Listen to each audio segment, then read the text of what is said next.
Hey, this is Misery Loves Company, a weekly social reading series hosted by miserytourism.com. Every Friday, we welcome outsider and transgressive writers to come and share their work with us. And it's Friday again. And not only is it Friday, but it's Good Friday. So I don't know if that's going to affect the content or quality of the readings at all, but I thought I would throw that out there.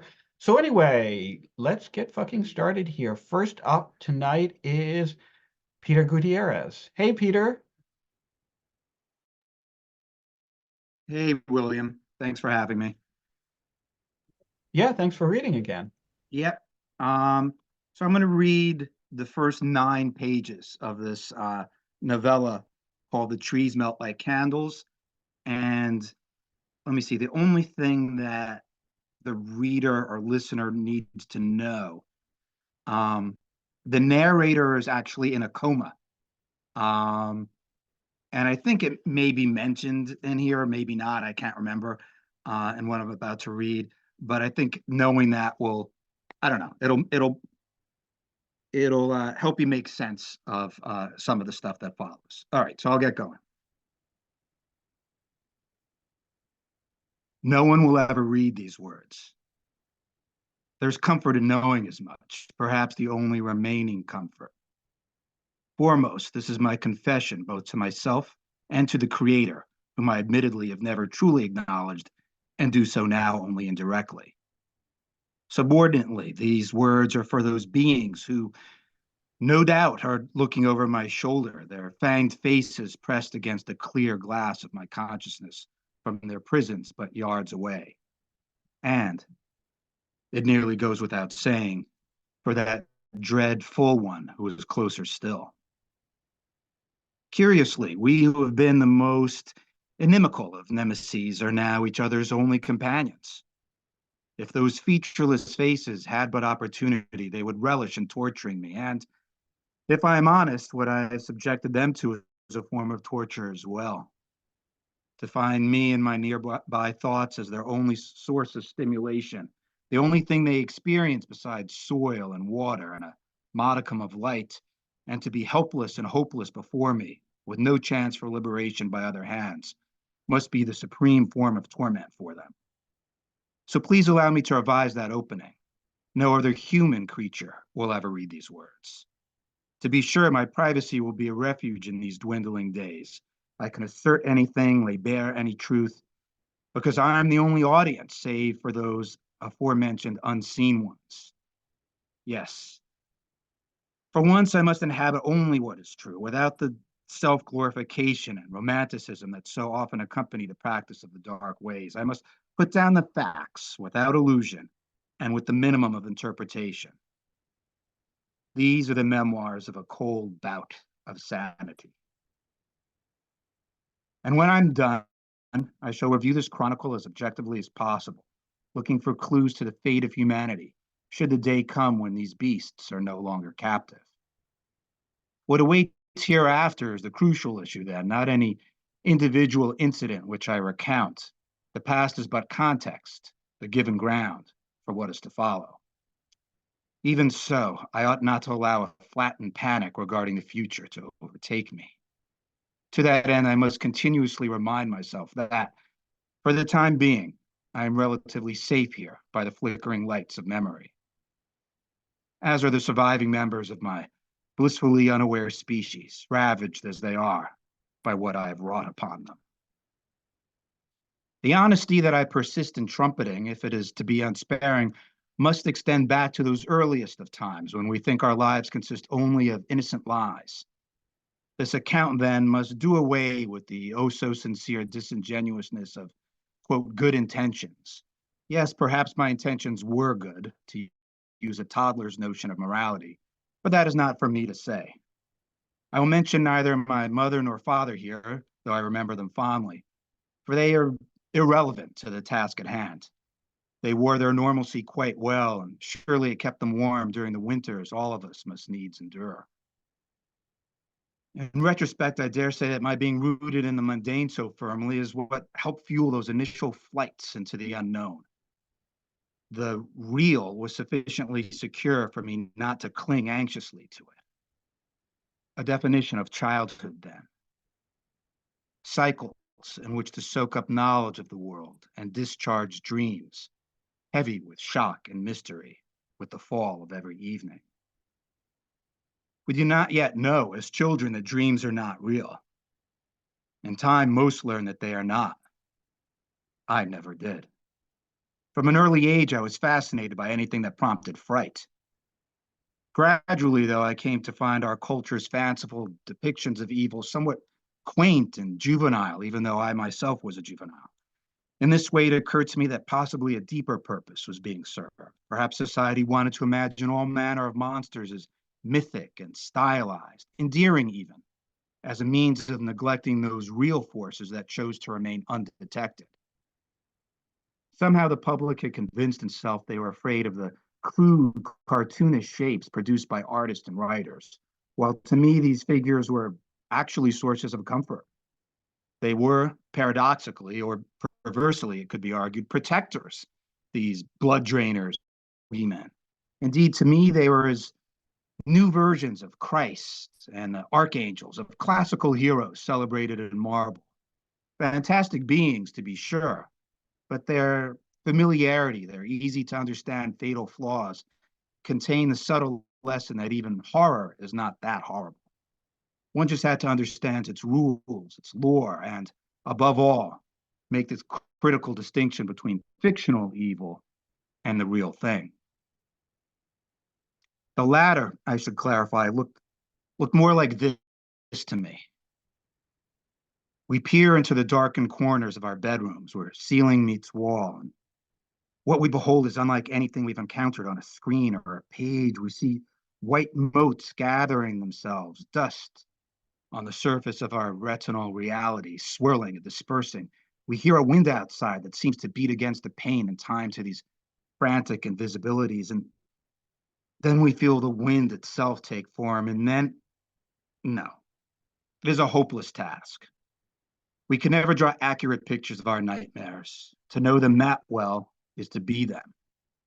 And yes, to be them in some sense, or at least have our kinship abraded against itself, became my goal over time, at first unconsciously, and then with life-consuming explicitness. After all, I came to wonder, how many dreamers consider upon waking that they themselves are the authors of their most wickedly imagined scenarios?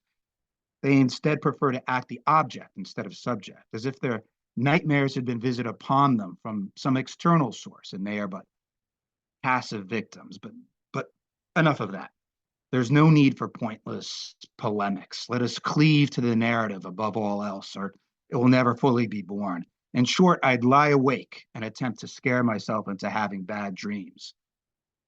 The problem was that I could never conjure anything in my mind that was adequately terrifying. I could imagine all kinds of agonies and tragedies, to be sure, but these were limited by the known facts of the world and could be explained away. What I needed was the touch of things beyond human reason and beyond even most human experience. After school, and including those days which were perilously short, I'd without fail take the long way home. The road through the local woods was unlit, and there was regularly the sound of animals or something rustling in the thorn-filled brambles. I would repeat the sylvan walk in the gnat-filled summer as well, driven by an ardor positioned somewhere between affection and addiction.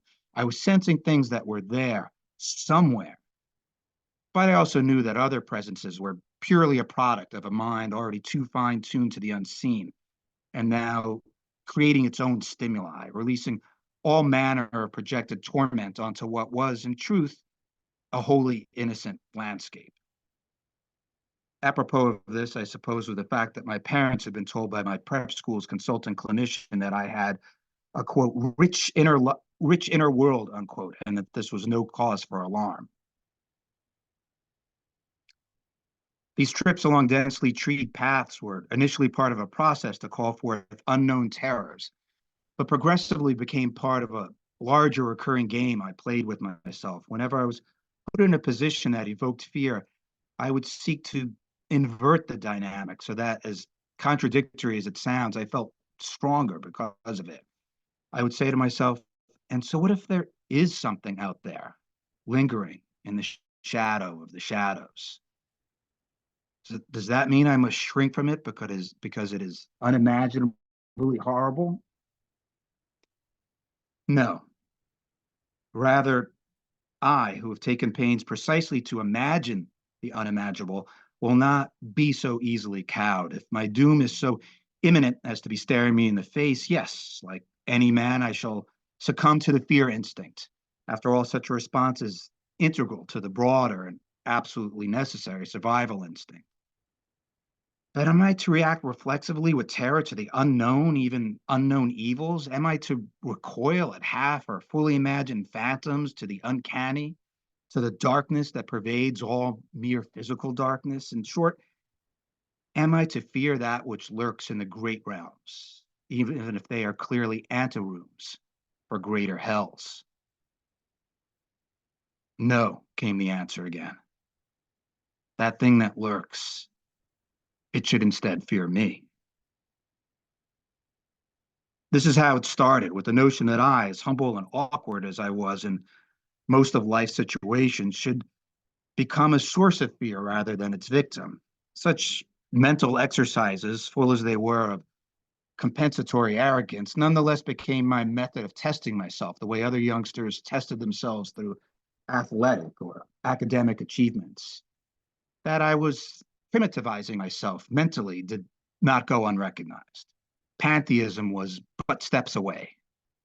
This regression into a commingling of my spirit with the natural world, however, was to be my portal into the unnatural world, or rather the preternatural one.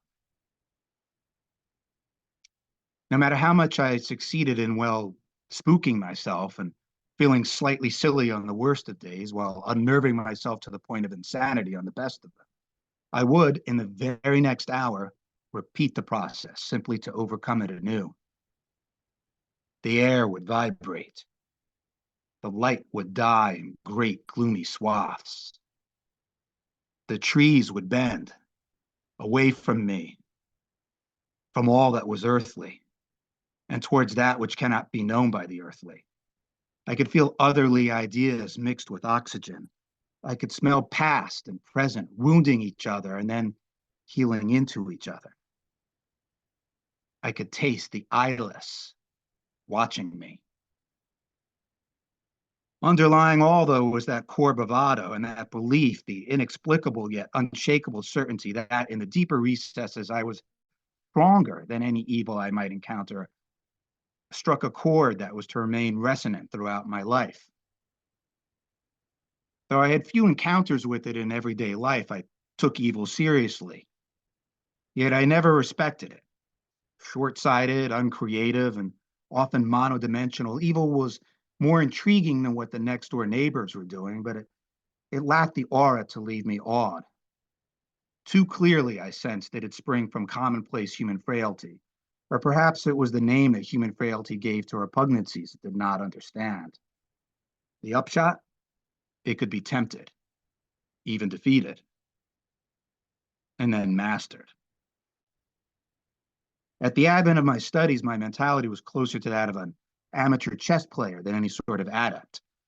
Focused on winning what amounted to a competition, I was preparing myself for a match with the demonic, and which I would leave it bloodied on the mat. Although I suppose that is not how chess players view their calling. In any case, one outcome of this approach was that I read too much. Books may be the cornerstone of civilization, but they can also spell the downfall of those who attempt, at an early age, to comprehend the inner workings of the world around them. The real reason adolescents, and perhaps all of us, take to reading, to find out if there's a name for our precise type of pain. Mine was the dread of not being sufficiently strong.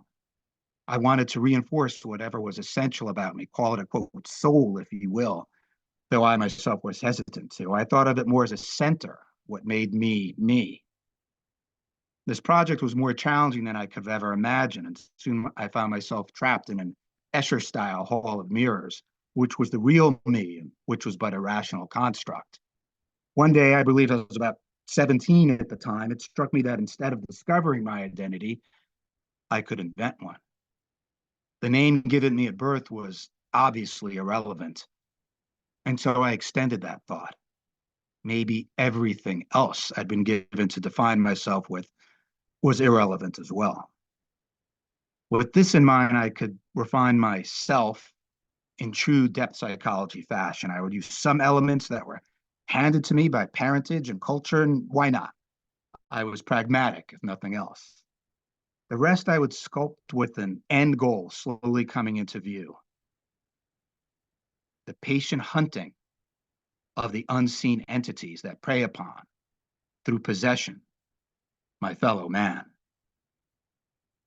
Of course, regardless of how much I read and fancied myself conversing with the great minds, I could not hide that most stark emotional fact of my existence at this point. I was lonely. I had read just enough to know how frequently the individual personality is cast in the igneous pain of adolescent isolation. So was that the motivating force behind my labors? Was all this mumbo jumbo simply a self-given reason for feeling like an outsider? Or was the role of a pariah a natural outgrowth of my undertaking? Either way, I felt acutely the absence of peer disciples with whom I could share my journey, a key component in many great traditions. As an adult, yes, my crimes have been many and despicable. But I've always had one point of pride, as embarrassing as it is to feel proud of my life in any context. I've always refused to invoke the dark spirits by slicing the throat of a kid or any other dumb beast. So what living creature, one may ask, did I sacrifice to whet the blood appetite of the demon kind? Looking back, I find the answer to be straightforward. My youth. No doubt there can be a slick sensuality to the enterprise that explains why so many flock to the depthless pursuits of, quote, the occult these days, not to mention its more aesthetically driven cultural offshoots. However, the problem with all subcultures, cults, and organized religions as a whole for that matter, is the inevitable reification that occurs. Symbols of the ineffable become markers of the actual. Yes, I studied the lost language of the birds, the Egyptian mystery schools, Wicca, the ways of the Rosy Cross, and many other systems. Penetrating into any of these was difficult for a solo practitioner, and again, I considered joining a group of like-minded individuals, fellow pilgrims I could learn from, and thereby progress along my path more efficiently.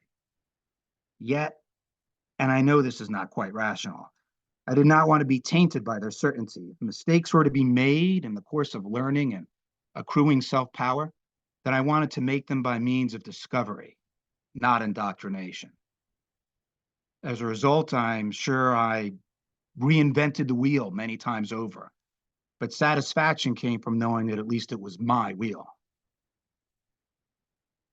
It strikes me that if I had embarked on my life's work with even the basics of comradeship and mentoring and their accompanying moral strictures, perhaps I would not have strayed into the penumbra of all those towering depravities.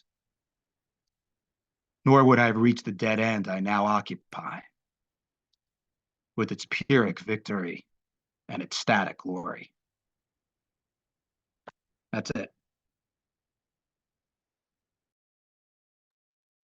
Peter, first of all, I want to point out the book. You sent me a copy of the book. It's a beautiful book. It's, as you said at the top, it's called The Trees Melt Like Candles. And do you have a link where people can pre-order that? If Oh, so, that's nice of you. Yeah, it, thanks. I mean, I really appreciate it. Obviously, I sent you the book so you could have a copy and all that. But I also just want to be mindful of not being, tacky and no, just no, trying no, to no, promote stuff no, every that's time I what read. No, But I that's will what drop it. readings are for, Yeah. right? Like on Okay, some good. level, it's All a right. promotional thing too. So if you can put the link to where people can pick up the book in the chat, and then Rudy will probably tweet it out as well. But I want to talk about this passage because I hadn't had a chance to pick up the book and read it before now, and I'm really Sure. intrigued by this. Like I'm not a big fan of horror, but I'm a big fan of like existential horror that actually is trying to like dig under the surface and figure out like what's the psychology of the shit that frightens us, like as opposed to jump scares or like simply like seeing something spooky. And Yeah. just in these first few pages, you're doing a like fantastic job of like teasing out the psychology of horror, right? And especially like you say here some really astute things about like how children approach horror, how and I love the like you made a wonderful point about how like yeah like ghosts and goblins and shit are a source of fear, but they're also a source of kind of weird perverse comfort when you're a child. And I love how you like tease out that very delicate line and get into the way that like the weird sensation that children have often of like there not being a real firm barrier between the real and the supernatural, you know? Yeah. And you Well, get at thank you. that, those kind of like those sort of like mental games that children play where they like try to conjure things that don't exist out out of the world, you know, and you get at that in a really, I think, astute and effective way in this piece. And also like the way that serves as the impetus, the way that those like natural kind of games that we've probably all engaged in our lives serve as the impetus for the character to go down this darker path, I think is really smart because it grounds the entire narrative and everything that's going to happen afterwards in something we all get, something we can intuitively grok, right? So no, I'm really intrigued and Wow. I'm looking Okay. forward to reading the rest. Yeah. I mean, thank you. Wow. Yeah, the idea is to ground it, but looking back, I realized just reading that part, just reading the beginning, uh, I mean, I guess I was concerned. It's almost too grounded or too ground. In other words, to go back to what you said about the horror genre and that you're not a big fan in general, and maybe I'm not ultimately. I don't know, even though I write it. Um, it's that's what that was a concern that it was too I genre-y see. to maybe share here. But then I I don't think thought, so. well, okay, because I thought it does get pretty weird, even if it's not in the excerpt that I'm reading, which is only a little weird. Plus the whole style of it, like Yeah. writing in the style that was old fashioned even 100 years ago. Well, Um, that's I another don't know if thing. that qualifies as being outsidery, but it's certainly not insidery. So I thought, let me just try it and see Oh, how it absolutely. goes. So thank you. Oh yeah, no, absolutely, absolutely. And I think that it's why it was wise of you to like include that like brief prologue section that introduces some like it injects some level of like mystery and weirdness into the story before you go back to the childhood and you get to the more grounded thing. I think that's an effective approach. And Okay, great. definitely like in terms of the prose, you definitely have a really like cool like um it's sort of like 19th century style here that like simultaneous it evokes like Poe a little bit, but it also evokes like Dostoevsky and like early existential writing in a way that's really effective. So it's good shit, Peter. Great. Thank you for sharing. Thanks again, Lynn. Appreciate it. Yeah, Thank you. awesome. And Jesse's up next. Hey there. Hey Jesse. Um, I was going to read last week, but there's a link. Thank you very much. I will just read. This is a poem. A Witchburg Lit. I see through funny bedroom window coats on morning racks on the sidewalk.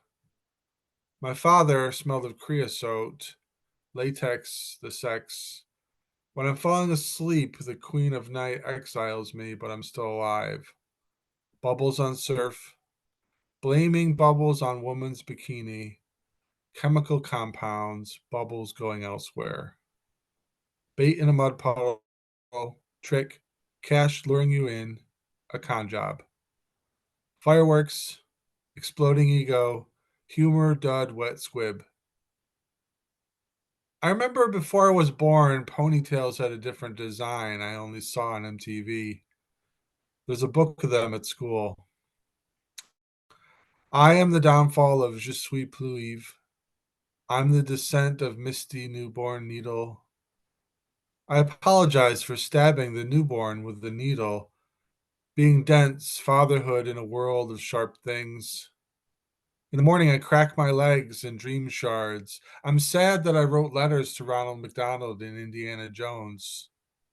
I've abandoned jobs, jigsaw puzzles, and my kid's shadow. My mother said to me that death was like a TV show with only 8 seasons.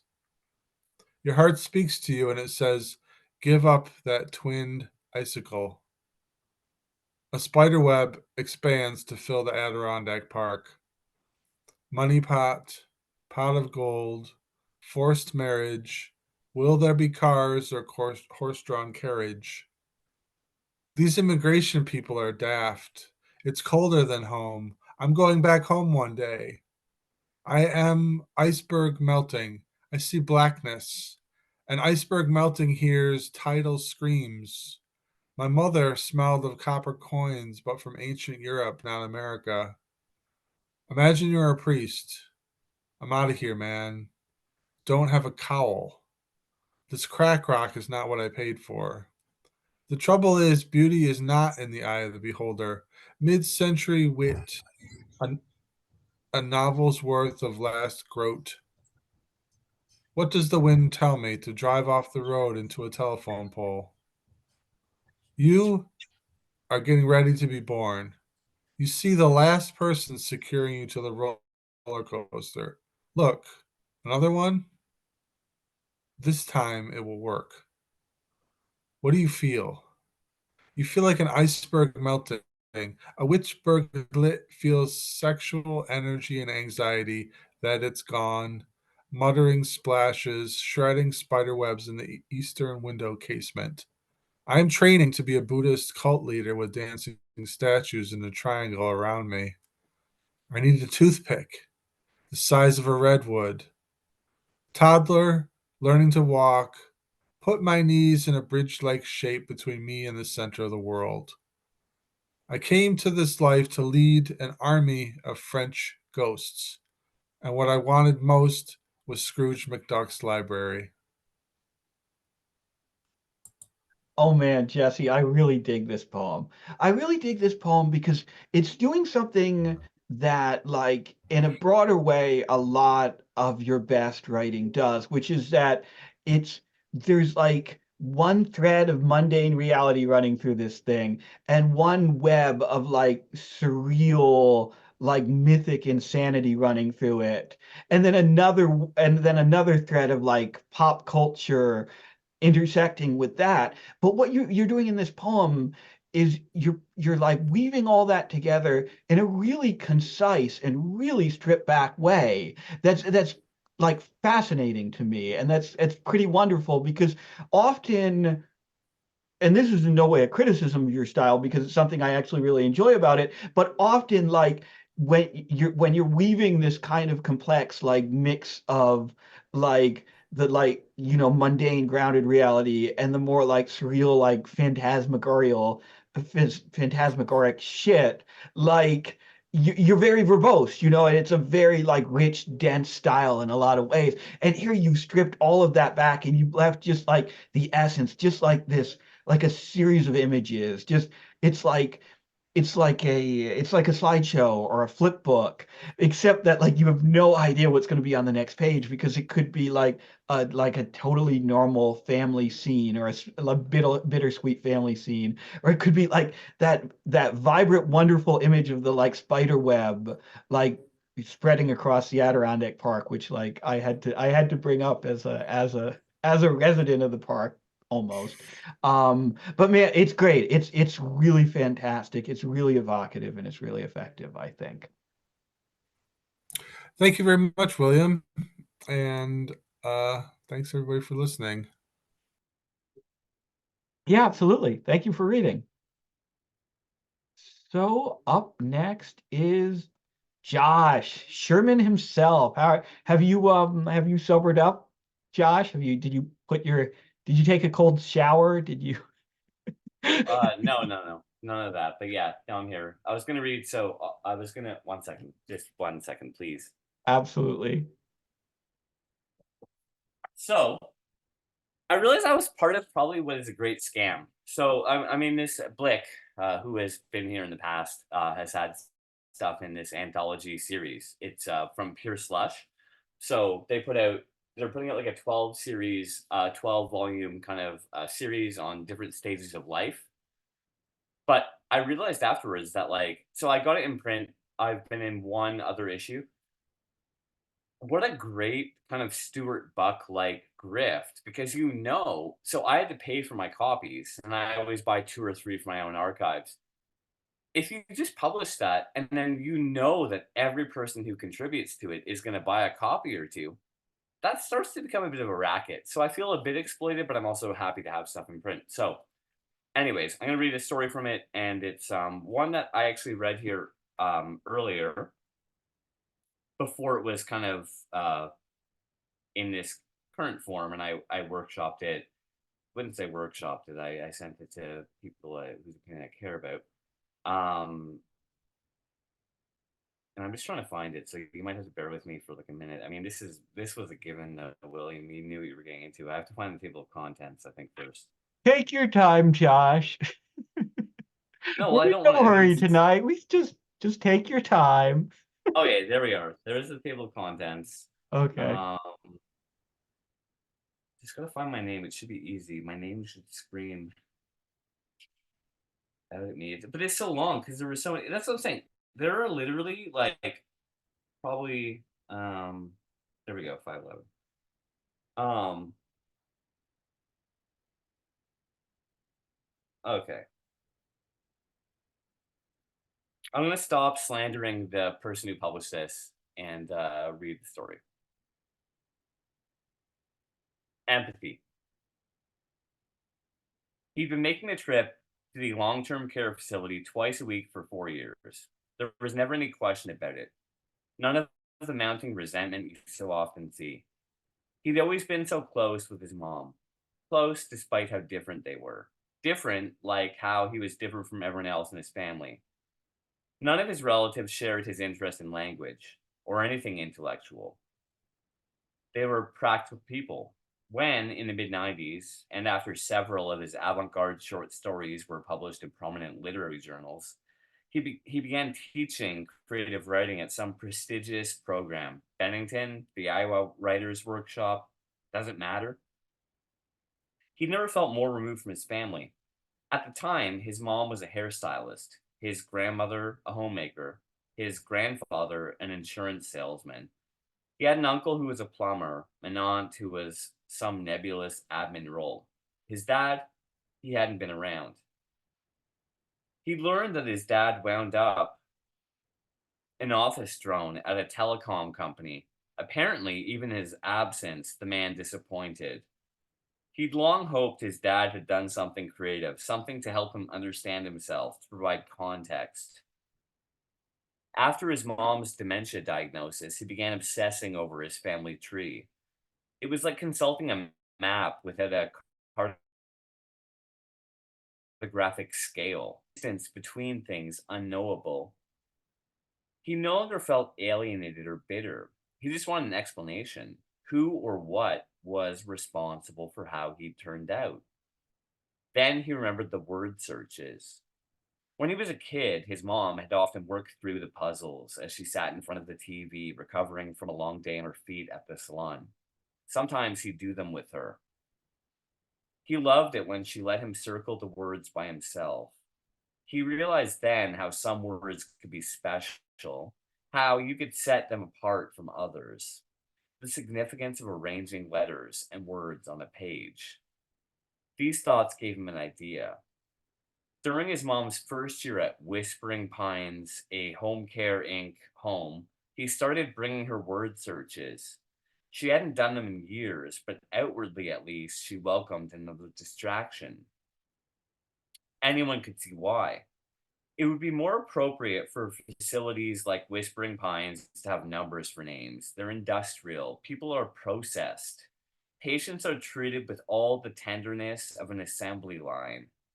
His mom's, he knew, was no different from the other long term care facility homes. Years ago, with an ex girlfriend, he'd visited a different one, Sunny Meadows. His ex's mom had suffered from dementia too. The conditions were identical.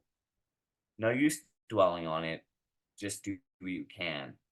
Keep showing up, celebrate whatever the calendar prescribes. Naturally, early enthusiasm fades.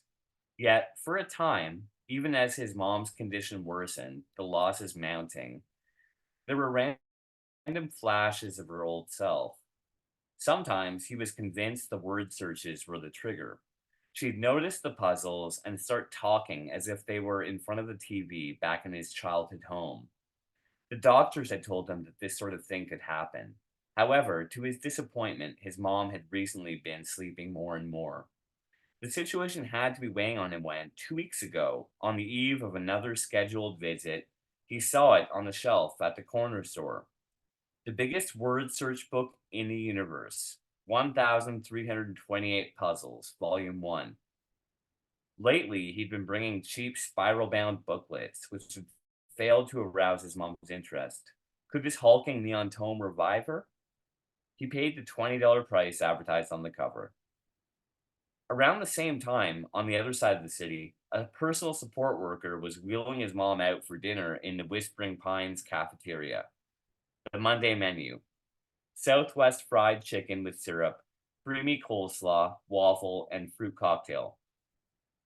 It's unclear which she choked to death on. Later, perhaps the day after the funeral, he picks up the biggest word search book in the universe, 1,328 Puzzles, Volume 1, again. How could he throw it out? He decides to finish the puzzles. This evening, that's exactly what he's doing. He's seated across from me on the subway, concentrating on another word problem.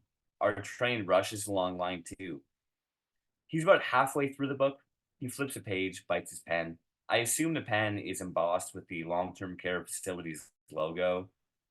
2 evergreen trees bookending Whispering Pines, perhaps in a light serif font.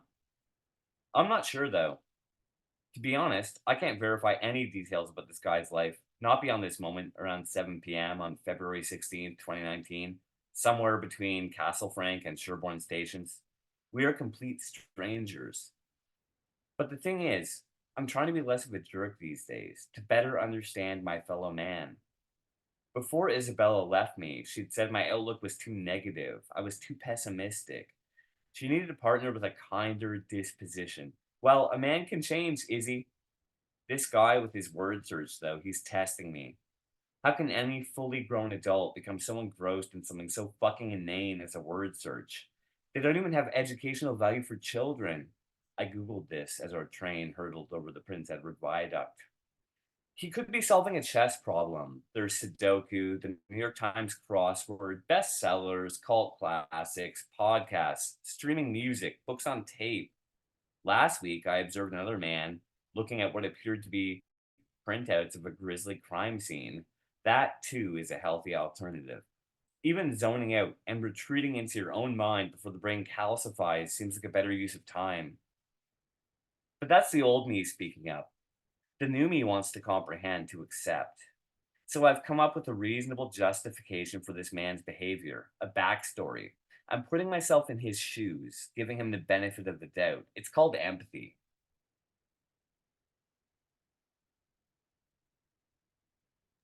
And that's Josh. it, yeah. Oh, sorry. Do you have another piece? I don't want to interrupt you. No, that's it. Yeah. So you've read this piece once before, but I didn't remember that fact until you were about a third of the way through. And I had forgotten the like twist to this story until like seconds before it arrived.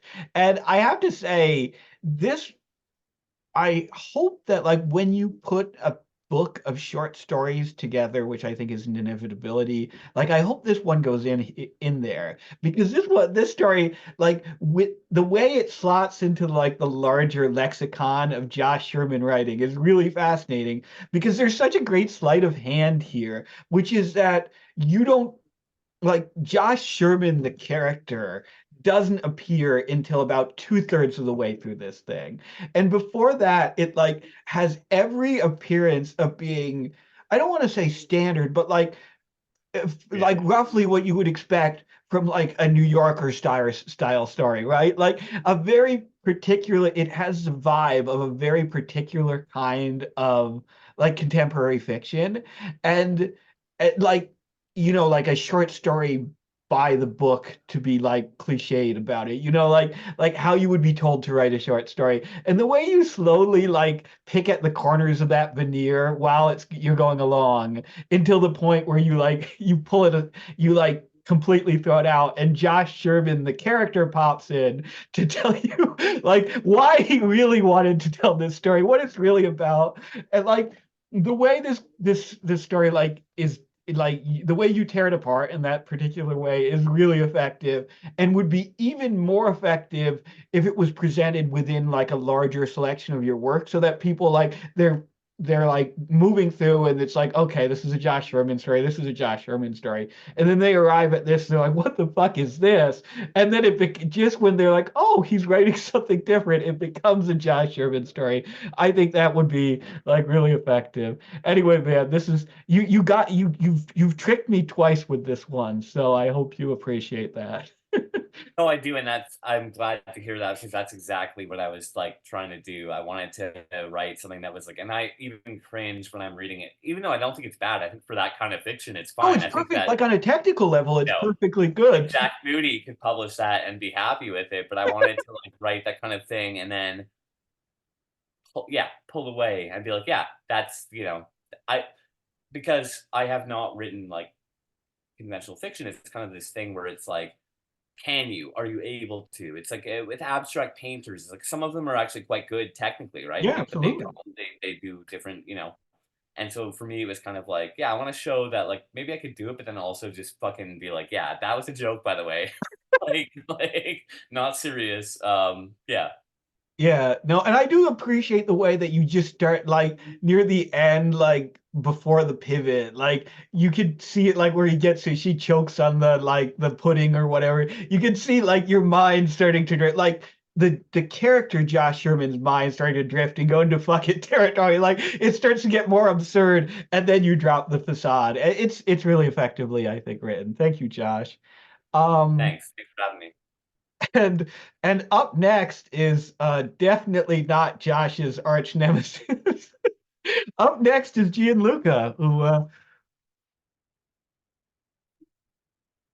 Hello, everybody. Hello. hey And man, yeah, it's nice to have you back again. oh, thank you. It's nice to be here again. And in a way, almost this story, I hope it's not didactic in the sense that you guys, Misery Tourism, you said we don't want to hear your solutions, right? We want to hear your questions, and hopefully, even though this is a piece of utopian fiction, there's a little bit of a question to it. At the very least, who knows? Anyway, okay, I'll start reading it. This is just the beginning of a book that I'm writing, a new book I'm writing. I don't know. Sorry. Solitary liberal, older than himself, beginning to talk sentimental, liquidating fun slowly dissolved on his tongue/lower eyelid. A small bottle of pills reproached the door. We mauled. The shop is empty, and the shelves have no occupants. The hot dog is a normal consumer. There is no shock and awe, no.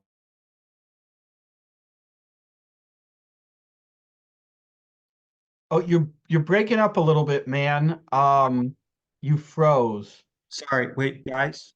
Yep, Hello? I can hear you saying, guys, Oh, hello. fuck, dude. Shit. Hold on. Hold on. Uh-huh. Let me maybe get rid of some stuff. Oh, geez. I'm so sorry, guys. No, it's okay. It's okay. I can hear you Um, pretty clearly now. So, oh, okay. And then it swapped to saying your bandwidth is low. Yeah, maybe I don't know if you're engaging in any illicit downloading or anything, but if so, you might want to pause that torrent. no, not that I know of. Hold on. Okay, let's I'm gonna maybe yeah, got rid of that. Okay, let's see. Let's see. You seem pretty clear now. Is this a bit better? Fingers crossed. Yep, you seem Okay, good. cool. Fingers crossed. All right, okay. We see a hot dog revolving a non-sentient sausage in his mouth. He is covered in mold. The shop is empty and the shelves have no occupants. The hot dog is a normal consumer. There is no shock and awe, no remorse, no self-reflection. We zoom out through the window and see that condensation is forming on people's eyeballs. They have turned to glass. People are careful not to blink too fast, lest they run the risk of shattering the boundary. The new surface irritates the socket. One time, I remember the front man of this underground group I was seeing with a friend leapt off the circular platform that was only a couple inches off the ground and tasered me. The cops turned up immediately, but they were in leather gear. They surrounded my twitching body, and they seemed suspicious. I saw Death in the aisle next to me. He was in the middle seat with two sleeping passengers on either side. It was to my surprise that all of my illegal narcotics looked like American candy. I took a couple in the first-class bathroom, but they had no effect. There are two things that exist: refuse and authority. The latter ensures the former is sorted correctly. And then some three epigraphs. I know. The heart is deceitful above all things and desperately sick. Who can understand it? Mr. Salesman, when you were younger, did you know the truth? Did you know all along what you wanted to do? All of the reason for all that we buy, or society boring you and I?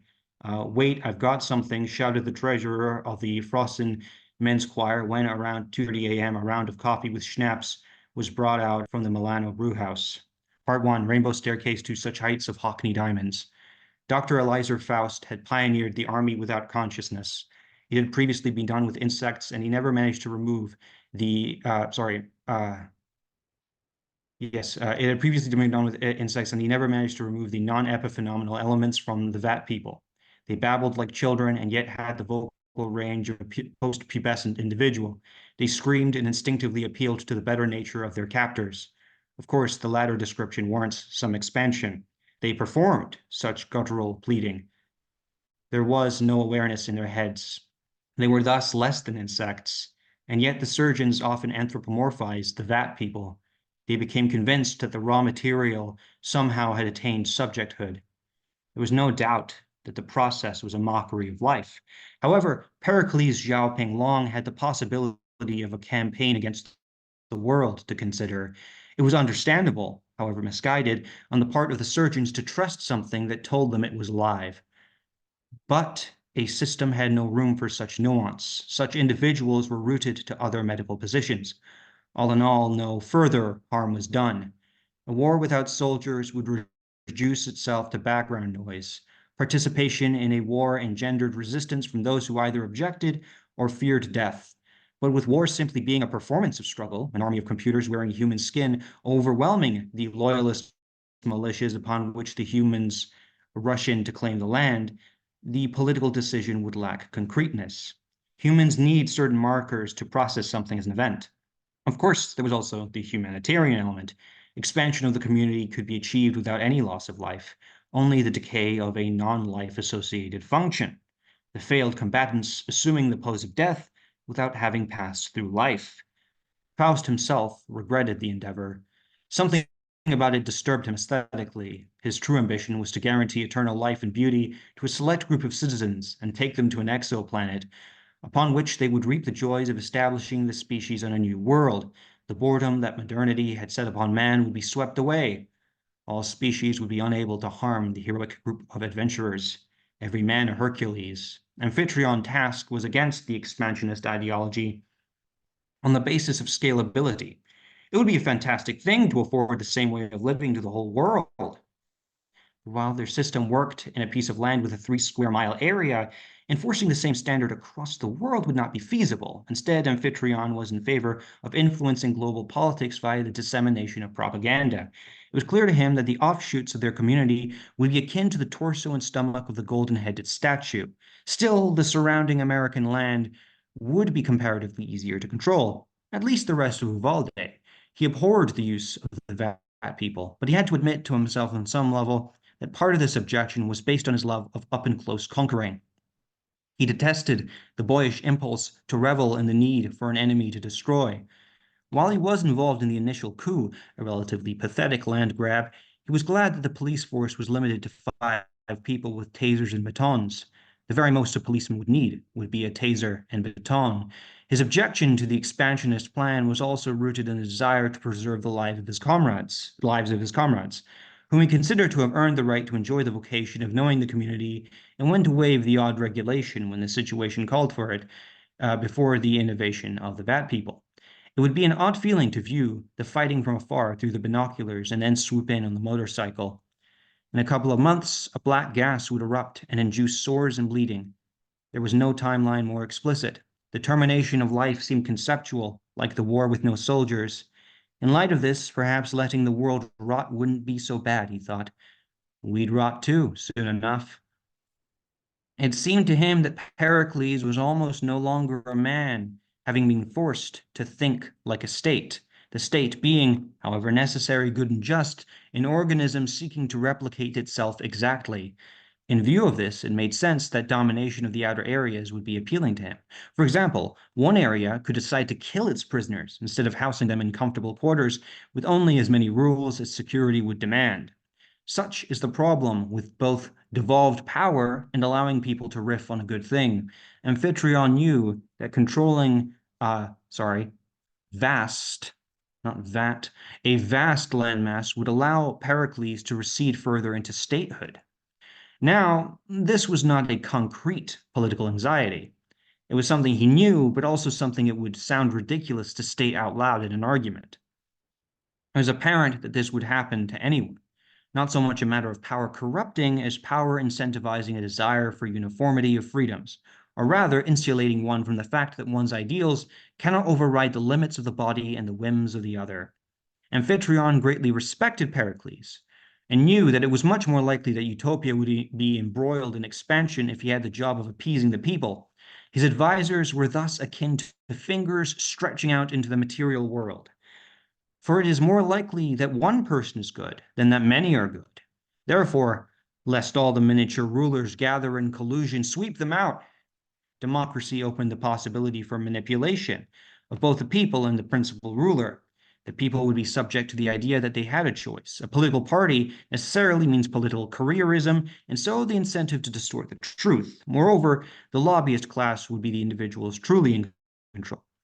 There would always be a singular entity controlling the people, be it the democratic apparatus or a single ruler. It was perverse indeed that certain things, such as the rights of a minority group, could be put up to a vote. To devolve power was indeed to consign certain people to an undesirable fate, whatever one's position would happen to be. Of course, the rights of any person were bolstered by 2 main freedoms, bodily freedom and that of expression. It is a universally acknowledged truth that one brings oneself into existence via speech. We exist only by the grace of another's gaze. To limit the purview of art was to contradict the basis of the utopian project. For what would it all be for if upon the base of society was not an appreciation for alternate sense-making? If the individual was kept to the rhythm of Pericles' thought, then all would be extensions of that singular organism. Individual flourishing, acknowledging the human impulse towards sloth, was indeed maximized via the maintenance of a stable life for all. Note that due to either a failure in political imagination, a subconscious impulse to hoard power, or simply the world's nature, there was not complete financial equality. A universal basic income was established, and one could increase one's take-home cash by working in the factories producing material, maintaining the servers for the local internet connection, and replication of the previous World Wide Web, and tending to the hydroponic gardens. Taxes were taken from the extra cash in order to support the hospital and safe injection site. The artificial gardens were bulky and took up a fair amount of space. It was decided that the fruits and vegetables produced would be cycled through in a fashion resembling the harvests of old. An amusing thought, considering the new farmers resembled technicians more than anything. But what would one buy with the additional cash? Well, if one were to buy more than the food allowed in one's monthly allowance for one, that and to buy certain clothes, attend certain theatrical events, fund an art project, or take a lover to a cafe, one was entitled to life, but not the ability to do everything with that life. Thankfully, the era of camaraderie and the vending machines allowed for more to motivate people than simply civic-mindedness and a taste for the finer things. Work was social. The idea was implanted of collective struggle through work forming individual identity. Moreover, one could purchase the fruits of one's labor. Amphitryon often, while extolling the impressive thread count of the insignia on the inside of his jacket, talked of the experience of working on his own uniform, or at least part of it. A little contribution to some necessary propaganda, he thought to himself at times. Pericles knew that if the outside world had access to the internet of utopia, they would use any excuse to invade. It was much better to give the media nothing. That was why the only piece of the internet in utopia, the only alive piece of the internet in utopia, was a local chat service designed by a citizen that was fitted in a ceremony, for there was not much else to give him. The citizen did it of his own accord, for the benefit of the community. All was pageantry in the end. For to be more honest is not necessarily to be more just, and yet a saved copy of the entire internet pre-coup was housed next to the hydroponic gardens. Every movie, video, image, blog post, this was free for the citizens of Utopia to peruse, for art was necessary. New art, however, came at a price. For why should the new artists be denied access to the same basis upon which others worked on? The individuals attempting to revive the doctrine of fascism hung around in chat corners and underground meetings. But to be impotent is a greater punishment than death to such men. In the round, some were perfectly happy with the aesthetic elements and were thus harmless to security. In the realm of bodily freedom, it disturbed Amphitryon whenever he saw, with the knowledge that their condition was self-inflicted, some individual walking around with only one arm or a wheelchair. Why hamper yourself so, he thought. Their smiles were crazed to him, but the freedom would mean nothing if it did not cater to the disturbed. He himself had shaved all his hair off, including his eyebrows. They felt unnecessary. The human felt a desire to throw necessity to the wind. When he did push-ups in front of the mirror after his energy drink and hummus, Amphitryon felt very happy upon seeing his smooth skin. He could see every vein, the contours of every muscle, another human weakness conquered. It was as if he had total control over his body, as if it was a territory open to his view, not simply dictatorship in the status sense, but in the bodily sense, not encumbered with unnecessary developments for the sake of an old ideal. His body was functional. He engaged now and then in violent or pornographic VR simulation. His main hobby was conversing with friends and art criticism. He felt the touch of an eager partner, and that was enough to keep him going, to feel as if someone was infatuated enough to find him genuinely erotic. Amphitryon was aware that his body mod, as tame as it was in comparison to others, was a turn-off. On top of that, he felt that romantic engagements would be a distraction, and the likely failure at love would simply hurt the candidate, be they male or female. And of course, war simulations reminded him of his time during the coup. Murdering the enemy combatants was not an exercise in contempt so much as the satisfying erasure of an obstacle. He remembered when he closed his eyes while against an upturned table and thought to himself, death is not that big a deal. It is simply the cessation of the voices inside one's head, the inevitable end of an unnecessary function. It felt so good to kill someone. It likely felt just like being part of the hydroponics team. And Man, this is fucking wild, man. I love the way that you write. And this is a great example of it because it's so wonderfully unhinged because you'll be like this piece alone is like this kind of philosophical like like this philosophical kind of unsprawling excuse me, like unfurling like dissection of utopianism and these like latent totalitarian ideas. But then it's also like this really wild act of world building, right? And just full of all of these like these speculative fiction details woven together. And then on top of that, sometimes you'll like take your camera and zoom in real close on some like real mundane detail, like the stitching on the insignia of the character's, uniform, or the act of them shaving their face, and your ability to like swing between those different modes while maintaining this stream of consciousness flow. Like the flow of your piece never gets interrupted, even as you swing wildly between these kind of like different modes of thought, because this isn't just like straight philosophical writing. It's not straight like sci-fi world building. It's not straight like, you know, mundane contemporary fiction or whatever. Instead, you've got it all wrapped together in this wonderfully manic and unhinged package. And I always like it when you read, man. I love it. Well, thank you very much. Yeah. Well, thank you. Yeah. Yeah. Thank you, man. And up next is, oh, if it's not Rudy Johnson, hey man. Or should I say Sephiroth? Are you Sephiroth tonight?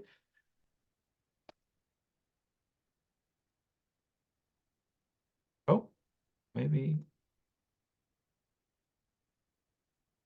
possibly having some technical issues. Are you with us, Rudy?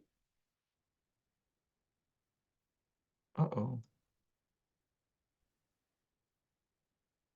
Oh, he's, huh, I see at least one of the Rudies. Oh, there we go. I There you think. go. Okay. Cool. Yeah, so I'm Safer Lit Sephiroth, which anybody who's fought Sephiroth in Final Fantasy VII knows what that is. Sephiroth is the boss of Final Fantasy VII for people who don't know or give a shit. Yeah. So this first piece I submitted for what are they called? Apocalypse Confidential's new like pop-up, or what do they call them? I don't know what they're called. They're like it's basically like the theme was stars and planets and stuff. And oh yeah, and dicks. Yeah.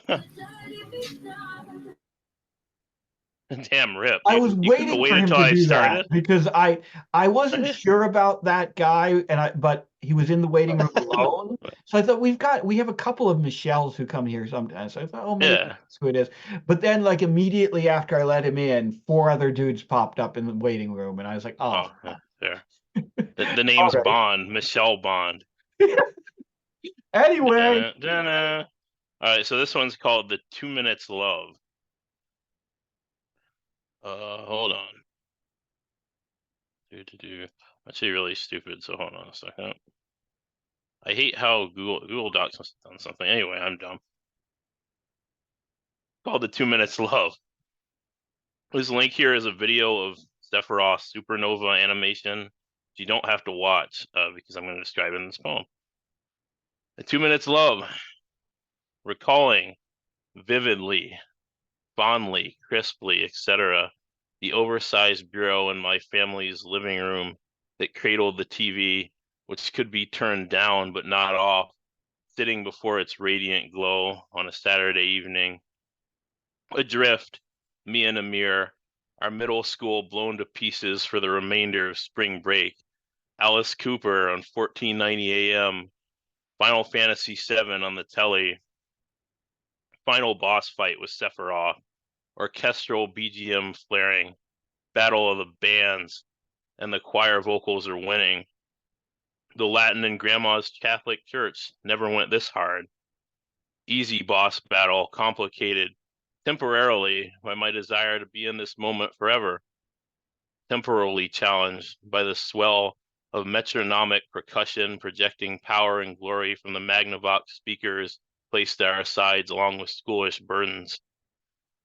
Carrying out D-pad selections with disregard, W something, ice, 9, just to get to the main attraction, Supernova, in which I'm summoned to a cosmos where arcane mathematics serve a noble purpose, the destruction of Pluto and Jupiter and Saturn's rings melted like the 2 other spheres depicted in their death throes as our sun is set free, a solar republic of ugliness dimming the brilliant.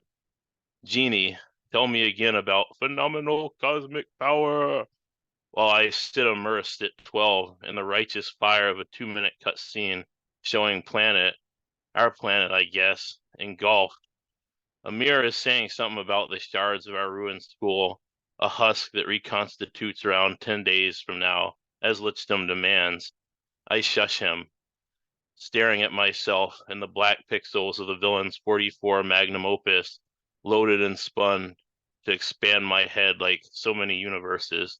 half frames, half full of light, dimmy Gendo, because I'm currently reflecting on the kinder, gentler gun hand of Ingsoc, on the smallness of Emmanuel Goldstein and Sheepface, on the motives and machismo of this maverick one-winged angel, mostly the machismo.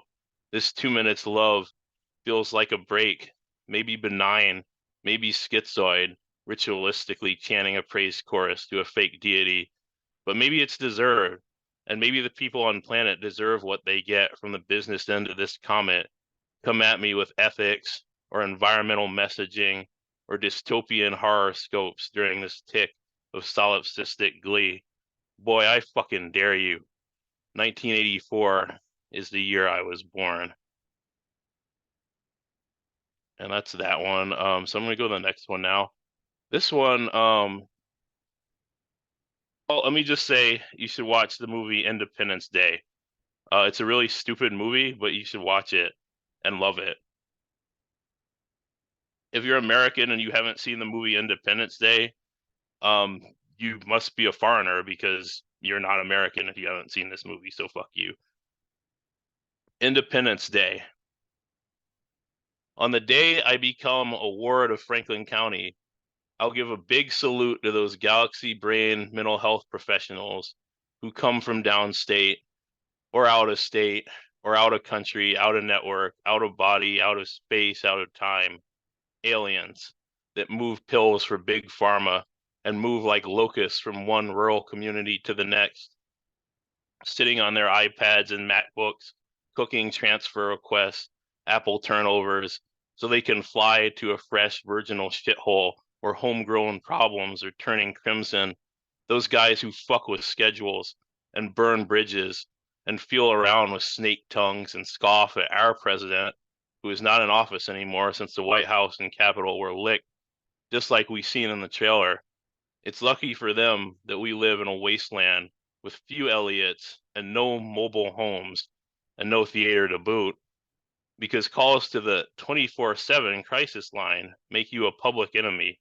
988 is a joke, and the hometown crisis center is a fucking sleepover party where New York State sprinkles multicolored confetti on hopelessness, and the deputized 20-somethings who watch dusty phones are ghosts in my time of need, like the army of the dead from that other blockbuster. Hint, I'm just a waning steward of my own life. You hip Hippocratics, I summon you to fulfill your oath. Us idiots and group home superstars are being strangled by our problems and helping hands. Or tentacles. Yeah, tentacles is more like it. A lot of people died tonight. A lot didn't have to. We were, all of us, pressed against glass, noosed by the slimy appendages of these psychic vampires. What do you want us to do? Die. Die. And that's it. Man, the way you worked in the Independence Day quote at the end of at the end of that one got me. So I like both of these. I want to talk about the first one first because this is, I think, kind of unique among your poems in that you are really zooming in on a single moment in time. And it's an oddly like wholesome poem for you. I mean, it's not completely wholesome given the way it ends in particular. Like it does end Yeah. with the annihilation of the earth, but like the vast majority of this poem is a reflection on that moment, like of having like grinded your way through Final Fantasy VII, right? And arrived at like the big cutscene, the big payoff. And the way that like you zoom in and you dilate time and you slow everything down and really like present that moment in this kind of like lavish, disconnected detail. It's unusual for your work, and I think you do it very effectively. Stylistically, actually, this one almost reminds me a little bit of one of Mark's poems. You know, the way that Mark will like take a scene apart and go in and like really zoom in and like look at the minutia. Except you're more like looking at the emotional minutia of this moment. Like it's like the radiant static coming off the television set and how it affects your state of mind.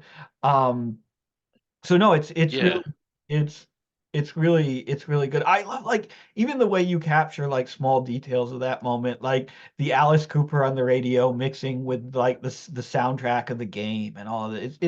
It's really cool. Sorry, I felt like you were going to say something.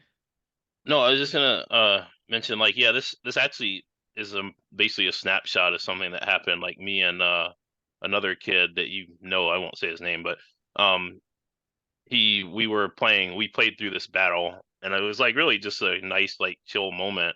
It wasn't because Sephiroth, like if you played Final Fantasy, so like he's a pussy unless your party's level 99. So we were like level 60. I had like Kate Sith. I had like some of the worst people, like I think Yuffie or something like. And so we just went in there and just beat on him. And then we did it just to watch the supernova animation, which is 2 minutes long. Yeah, So it's kind of like juxtaposing that 2 minutes like of kind of euphoria with the 2 minutes hate from 1984 where they see right. Goldstein and they're like, yeah, fuck you. Right, And they're right. both like villains that are like kind of larger than life. Like Goldstein is kind of larger than life to the people of Oceania or whatever. Sephiroth, though, like a lot of 12-year-old boys, love him. So like, it's larger in that way. So Yeah. me included. So yeah, I mean that. No, that no, and I think it's really effective now. I want to talk about the Independence Day poem. Now, I understand, I know where this poem's coming from. I understand that this is fundamentally like a deeply angry poem, but but it, Yeah. but it cracks me up nonetheless. And I think it's because it's so scathing, right? Like it is so absolutely scathing in the way that it approaches like our deeply broken mental health infrastructure in this country and maybe in this world, maybe our deeply broken approach to mental health, period. Like it's so scathing and it's so nasty and it's so vicious. I couldn't help but laugh, especially since it ends with that like brutal punchline of the moment from Independence Day. And and the way that you get there, like the way that you like literally strip away the humanity of like of the mental health and of the like social work infrastructure, right? Like the way that until it's tentacles, until it's literally the alien from Independence Day. The way like Yeah. that you do that, I think is really effective in this piece and gets at like it kind of like it's vengeful in a way because it like reverses the dehumanization, right? It reverses the dehumanization that people often feel when they struggle with mental illness and nobody gives a fuck and the system like shits all over them, right? It's nice to flip that on its head and be like, no, actually like social workers and mental health people and this bureaucracy that doesn't give a fuck about me. That's what's inhumane. That's what's alien. That's what's like a That's vicious, nasty monster, you know? Yeah, I mean, I won't say all of them. I mean, sorry, like Jeff, like if you list them, my brother, like I don't, We like, love you, but Jeff. we love you, Jeff. You provide a But, valuable service. but no, like so, like I called the crisis center. I think it was Wednesday, it must have been, or Thursday, and I called them at 5:27 in the morning, and they didn't call me back at all. So I called it. This is the 24-hour crisis line. And they didn't call me back, so I was pissed off. So I wrote this, and I was like, yeah, this happened before. It's like it's not like never called back, but like they'll take an hour, 2 hours. They'll call back whenever the fuck they feel like, and it's really just kind of a stupid like bullshit thing. So I'm not trying to be bleeding heart here, but in a lot of ways, like the aliens from Independence Day, it's almost too good of a comparison to some of these fucking Right. people. Like it's like like because it's clearly like and in that movie they're dehumanized in a pretty dumb like way. I mean, but they dehumanize themselves because they literally say like, hey, like with that scene that I'm at the end there, it's basically he's asking them for peace. He says, well, can there be a peace between us? He says, peace. He says, no peace, or something like, and he's got the scientist and he's grabbing his neck and he's talking through him. And he's like, because they're all psychic aliens or whatever. Right. So like, it's basically like, they're spitting their own like humanity's words and stuff back at us in a way that's really like, oh yeah, we should kill these things. Like, but that's the way I feel kind of when I deal with psychiatrists and things. So sorry, I've talked too long already. So No, yeah. no, man, I fucking get it. I get it. But yeah, man, I don't know, it cracked. Nonetheless, even knowing the like how sad and vicious the backstory is, it still cracked me up. All right, thank you, man. And Colton is up next, and Jan is here. Jan, I understand that there was some concern you wouldn't make it here in time to read this piece, which I'm told is written specifically for you. Is that right, Colton? Oh, is Colton still here? Fuck, I was muted because I'm dumb. So context, because I'm surprising Jan, but Jan, remember when we were talking about AIDS last? No, it was like two Zoom misery. Yeah. So it was like way long ago. Well, I wrote a piece about AIDS. Yes, the AIDS discussion. Yes. I'll read it. But at some point, Jan, I do want you to like, I don't know, provide feedback. Just because I don't know. I like this piece. There's two other poems that I wrote as well. Because like last week was crazy. Like I won a pinball tournament. I broke up with my girlfriend, and then I prepped food for a fashion designer that won Project Runway. Like a bunch of emotions and shit. But yeah, and then I went on the fucking Odyssey for the thing on DVD, which was fucking a gauntlet. But when I was going through my breakup, I just really enjoyed the conversation about AIDS that we had. So I'll go ahead and start with that piece. I wrote it as if it was like a kid doing like, Jan says, what conversation about AIDS? It was you saying I had AIDS. I didn't say anything like that. There is proof, but there's no proof that I said those exact words. Anyways, this first piece written by a little like third grader, fourth grader named Jake Stan. This piece is called Why AIDS is Important. December 14th, 2000. Social Studies. Mrs. Robinson. Jake Stan. Hi, my name is Jake Stan. I'm 10 years old. It's been a minute since we talked about AIDS. The last... Sorry, I could see William through my phone. Jan. Okay, I'm gonna be serious. Last time I checked, AIDS did not go away. People with AIDS walk around as normal people every day. So I thought I'd write down some important things about AIDS to say. My mom told me that people with AIDS are made of marshmallows and rice. My dad told me that AIDS is a bioweapon created by the United States government. My friends at school say AIDS is a disease that got beat out by cancer and grunge music. AIDS affects a lot of people. I'm not a numbers guy, but you can take my word for it because I don't have AIDS, so you know I'm neutral on the subject. You cannot get AIDS when the wind blows. You cannot get AIDS from a simple touch. You cannot get AIDS from watching a movie where the main character has AIDS. But if you exchange a part of yourself to another person sexually, then you might get AIDS. AIDS is like the final form of HIV, which is the virus that you get first. I like to think of HIV as a Pokemon in the first stage of its evolution. And when it decides to evolve after months of battling, then the HIV Pokemon turns into the AIDS Pokemon. But this is a bad thing, not a good thing. But that doesn't mean that AIDS is entirely bad. That's the point. If I had a girlfriend that had AIDS, then I would get AIDS. If God had AIDS, then I would have AIDS. If my cat had AIDS, then I would give myself cat AIDS.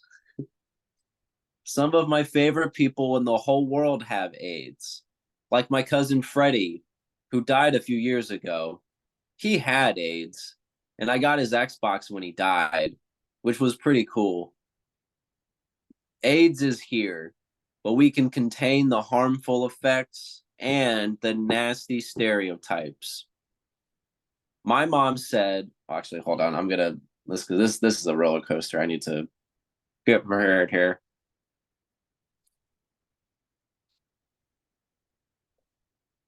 All right. My mom said one time that magicians like Harry Potter all have HIV because they were defying God's laws and natural order in the world, like the homosexuals and fans of soccer. And thus they were all, for the most part, quote unquote, unwashed drug addict rejects who were all staining the pure and perfect earth of Almighty God. And all of this is why their bodies were trying to kill them. But something told me that my mom was watching too much Nancy Grace again. So after some YouTube videos at home, after researching Pokemon, I learned some truths about the virus that is the human immunodeficiency virus. And then I learned about acquired immunodeficiency syndrome. And it turns out that AIDS is like this slow, painful thing that makes a person's protective cells not work right. They don't do their jobs. And that just makes me sad because a person's offense is only as strong as their defense. That's something my PE coach used to tell me. He was in the war in Africa or something, and he told me about the AIDS disease there and how the human population will never be ready to hear the truth about AIDS. Then he went on about people being ripped through by cleavers and machetes. The human purpose in times of bloodshed. What is a cell when it doesn't do its job? But I think the world is ready to hear the truth about AIDS. That AIDS is here in America and Africa. AIDS is not the end. It is a beautiful beginning. And people with AIDS, whether they're from Africa or America, matter. Last thing. I also was kind of confused because my brother from college told me that HIV/AIDS came from monkeys. So, like, how did humans get it? Like, did we buy AIDS from monkeys or something? Like, did we invade Africa and trade crops for AIDS? Oh, God, did we trade AIDS for slaves? Oh, Jesus, that explains it right there. Wow, we really fucking traded slaves for AIDS. But, like, who bought the AIDS, you know?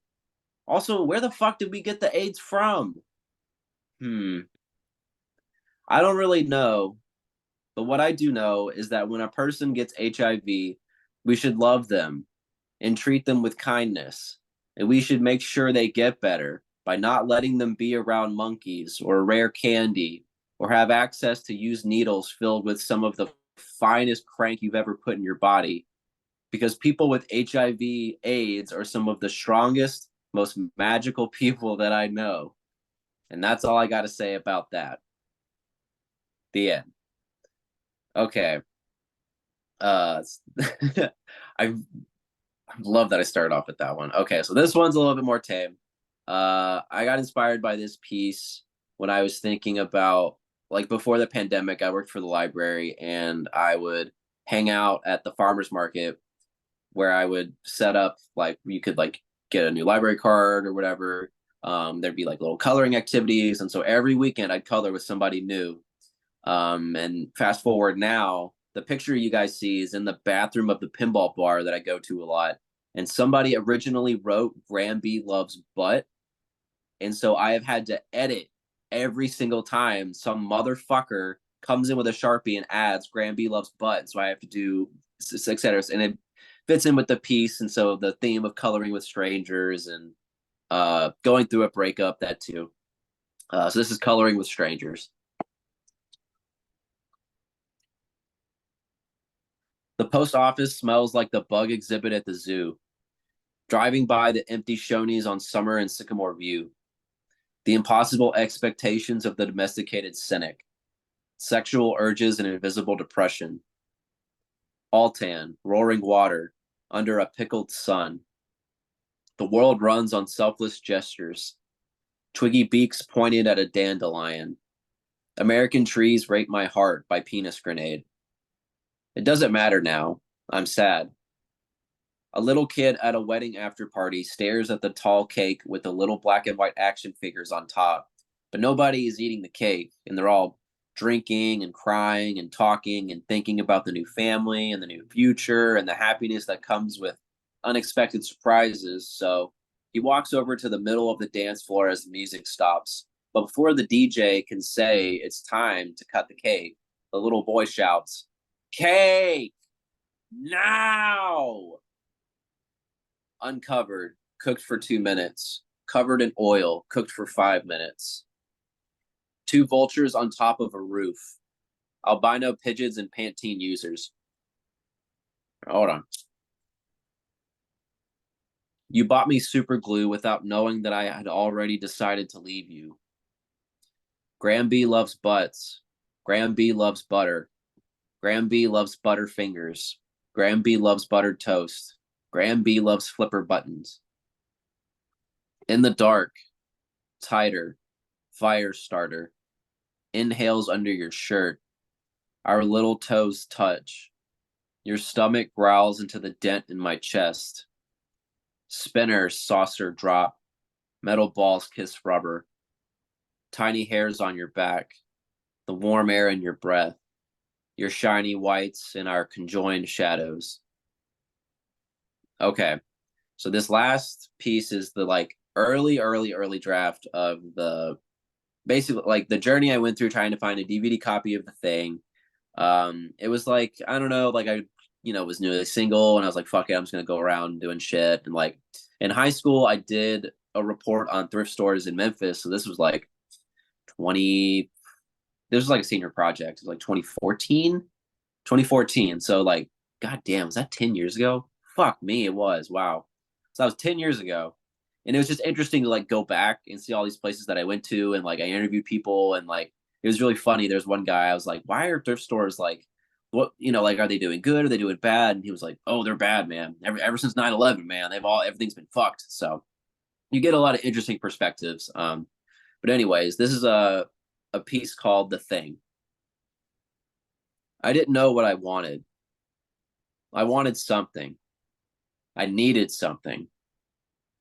The world is nothing. What do you want? I want the thing.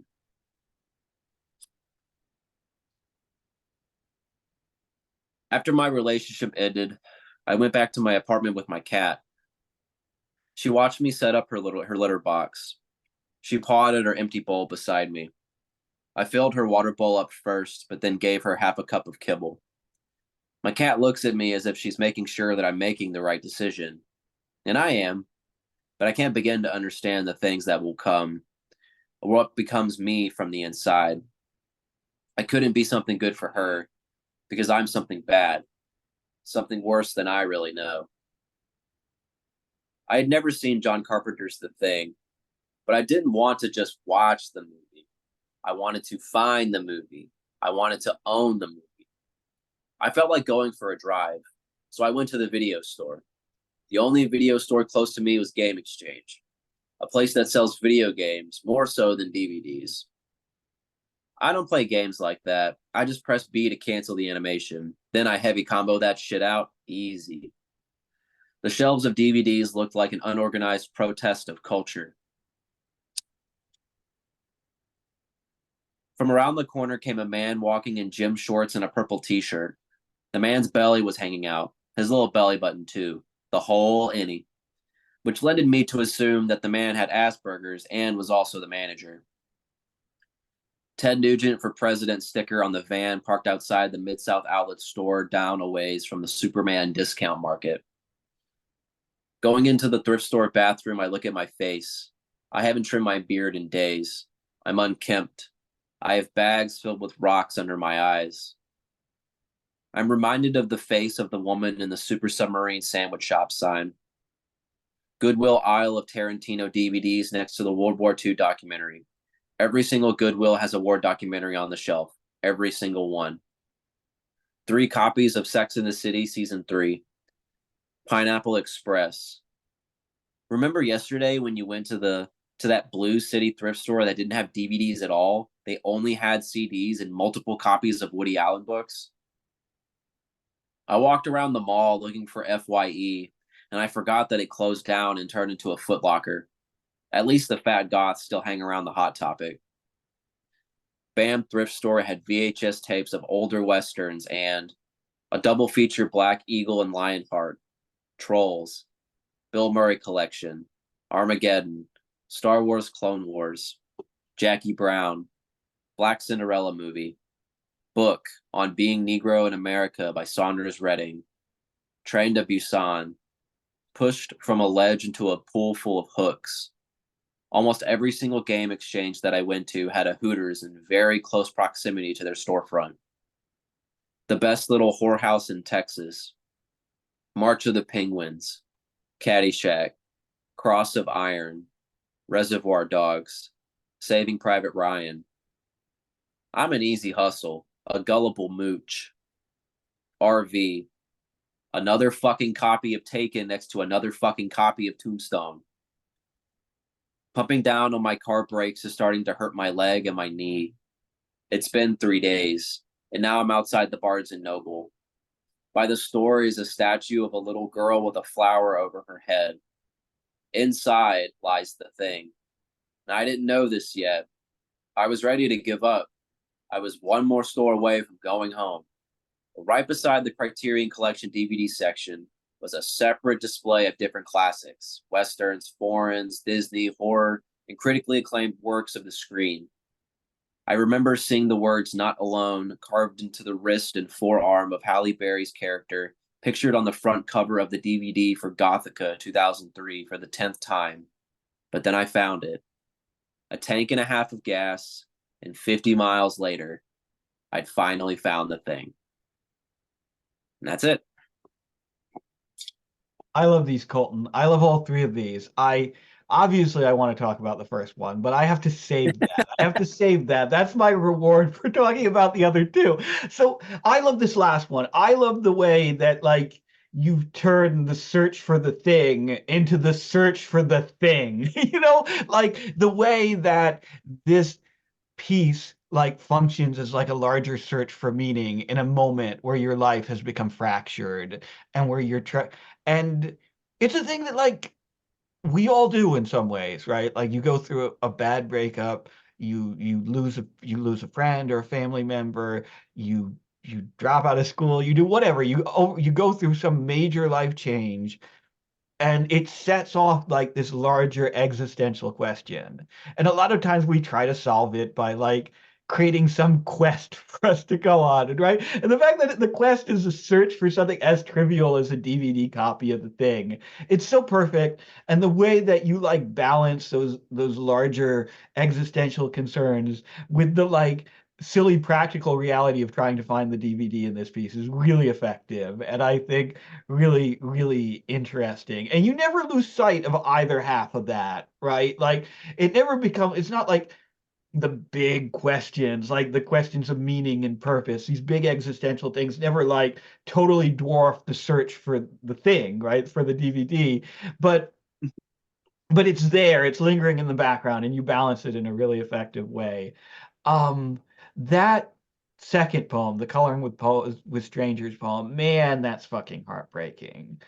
I love the fucking super glue stanza because it gets at like the little things we don't think about when a relationship ends. And you always have those kind of nagging thoughts. It's like, well, I can't break up with this person because there's a Dunkin' Donuts gift card or something that we both share. Like some stupid fucking thing, right? The way that you like come up with these rationalizations, but also like the way that like exposes something about like the real the actual like intimacy that exists there, right? And I love the way that you get at that again in the final stanza, right? Like that final stanza is like so like beautifully metaphysical and romantic, and it's like the perfect counterpoint to the superglue stanza, and the whole piece comes together in a really, and of course there's the fucking pinball metaphor back again, which I always love when you find a way to weave in a pinball metaphor. Okay, now let's talk about AIDS. Because And you I you can't wait to see the chat. I saw Jan go off in the chat. God, I wish we could transcribe the chat into YouTube, but we'd probably get in trouble for something. We'd probably get in trouble, but anyways. yeah, you you fucking murdered me, man, with the AIDS piece. Like I don't, it's so good. It's such an unbelievably like vicious satire of the way people talk about AIDS and the way people talk about like hot button cultural topics in general. And I love the fact that you get at every possible angle. There's that incredible stanza where it's literally just like recapping the fucking talking points that we were all taught in elementary school of like AIDS isn't like um you know you cannot get AIDS when the wind blows. You cannot get AIDS from a simple touch. That kind of thing. Like the like basic like elementary school like don't panic about this like health pamphlet shit. And then like you keep going out in all these wonderful different directions. I don't think I've read a more like comprehensive piece on AIDS. I did my research on AIDS. I got the fucking tabs to prove it.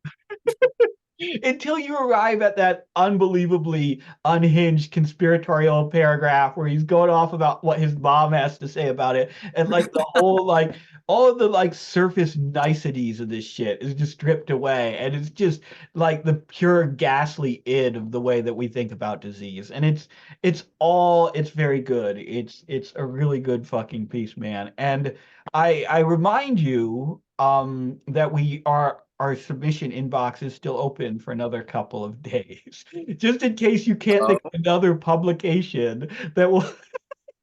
Honest to Out God, that's the golden. Who else besides Misery Tourism would publish an AIDS piece? God damn. Would Hobart make this? I don't know. Talk to Unity, maybe. Bro, I remember Unity liked Yeah. a Misery piece of mine, and I should have. I mean, and like Coleman and Unity are super fucking close. Like, there's a way for me to get on Hobart because I submitted a piece and I didn't hear back. Which, like, I used the regular like submission email, so like, no, like I was throwing a snowball into an avalanche. But I'm I don't sure. know. I am sure that you have a piece that Hobart would accept, but I would probably. It might be a good idea to like talk to Unity directly, or one of the other editors. I mean, a lot of the editors now are people who like hang in the same circles as us and stuff. So if you really want to get in Hobart, I would. I have a feeling that like it would, and I now realize this is being recorded, but I do think that like there might be some value in making an end run around the standard submission process. All right. Oh yeah, Yo, you're right. Colton, Oh, Rudy. sorry, so like your AIDS piece, I can confirm that children have very strange views about AIDS because in like the 4th or 5th grade, there's this kid that so somebody got cut on the playground and like there was blood on one of the playground things or whatever, and this kid said that and swore up and down and said that AIDS comes from when the two bloods mix. It's not like you Yep. have AIDS. It's the mixing of the two bloods, and that's what that creates AIDS in the moment. Yeah. So that this piece reminded me of that. Like, it's just this stupid playground shit. Like that was the Yeah. biggest inspiration. Is not only do I not, as a 28-year-old man, know that much about AIDS, like as a disease, and HIV as the virus, but Yeah. there was always the kid that said blood mixing gave you AIDS, and then like you can Yeah. only get from monkeys or some shit. You're just Yep, like, oh, the monkeys one. Yep, oh my god. it's a wild cosmos of AIDS, basically. My favorite was seeing on Facebook the same guy that inspired that crazy play about the Nashville shooter that I wrote fucking posted, and I remember I like just copy pasted into my that Eyes Impaled by Spikes that the government used HIV to like test out like they tested out HIV on like Rwandans during the genocide or some shit, and just like what the hell, dude? Like I've truly seen it all about whatever. It's mysterious. It's like it's got an air of mystery.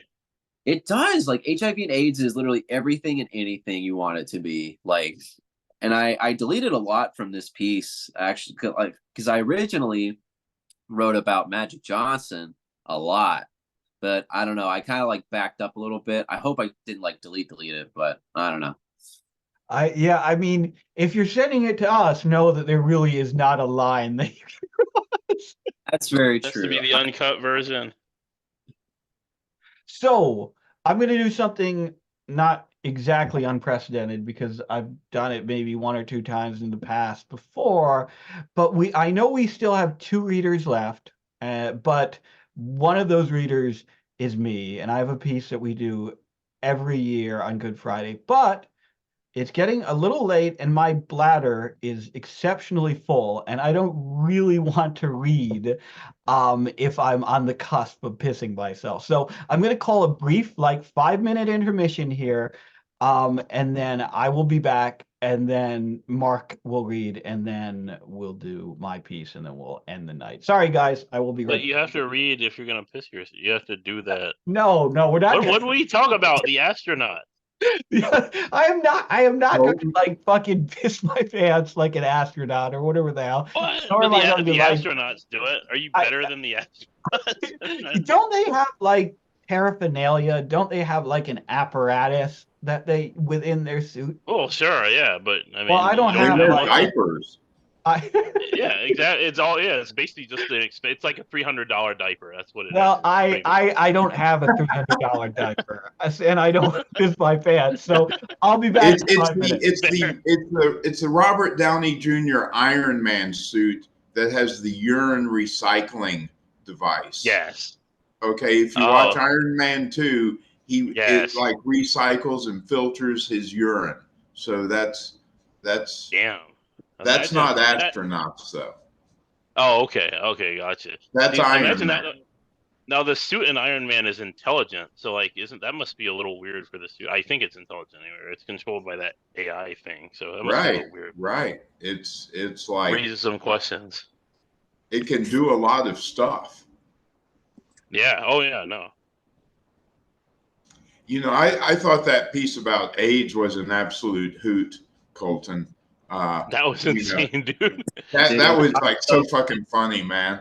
And I hope you put in the line about Magic Johnson, because I was thinking about some of the more moronical statements I've heard over the years, like with the Magic Johnson HIV, AIDS, and everything. So definitely hope that makes it in there.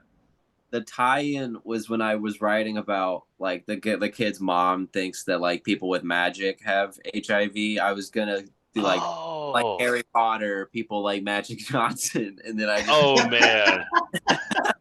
And then I Oh, was Harry man. Potter has AIDS. just like, you know, it's just like He's a a sorcerer. thought, you know, it's like magic people like Harry Potter, Magic Johnson.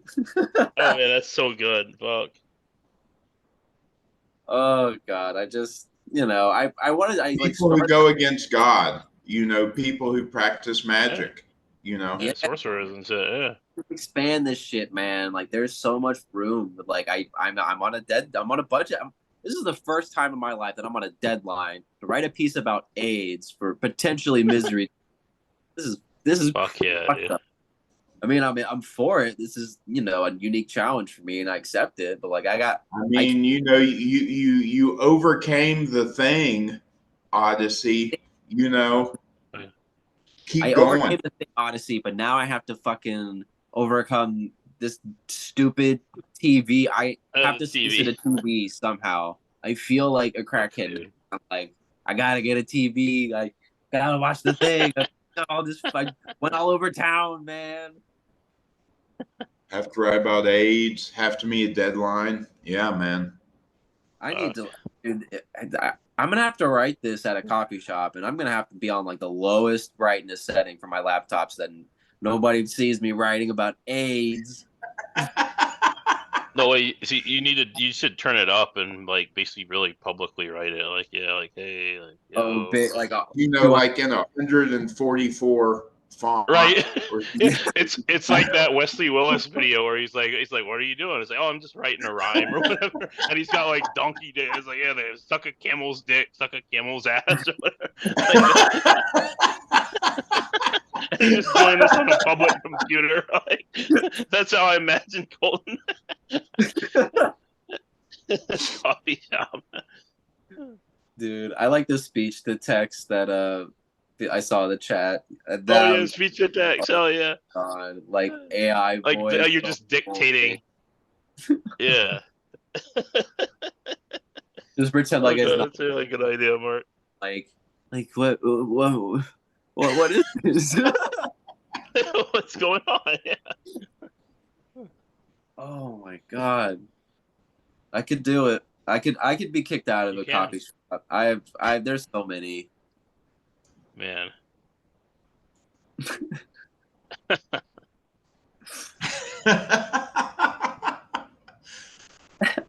It was a joke. Like it was literally just a joke that Jan was. We were all like, you're like, you know what? I'm gonna write a piece about AIDS, and you guys are gonna see, Jan. Where is Jan still here? Jan. Oh my god. Okay, Jan. Hi. Speak, asshole. What are you just gonna chitty chat? No. Fuck you. I'm a Mennonite.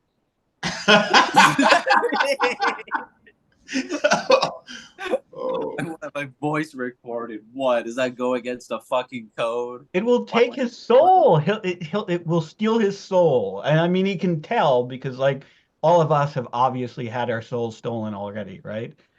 So Yeah, I sold long ago. so anyway, thank you for your patience, guys. Mark is up next. Okay.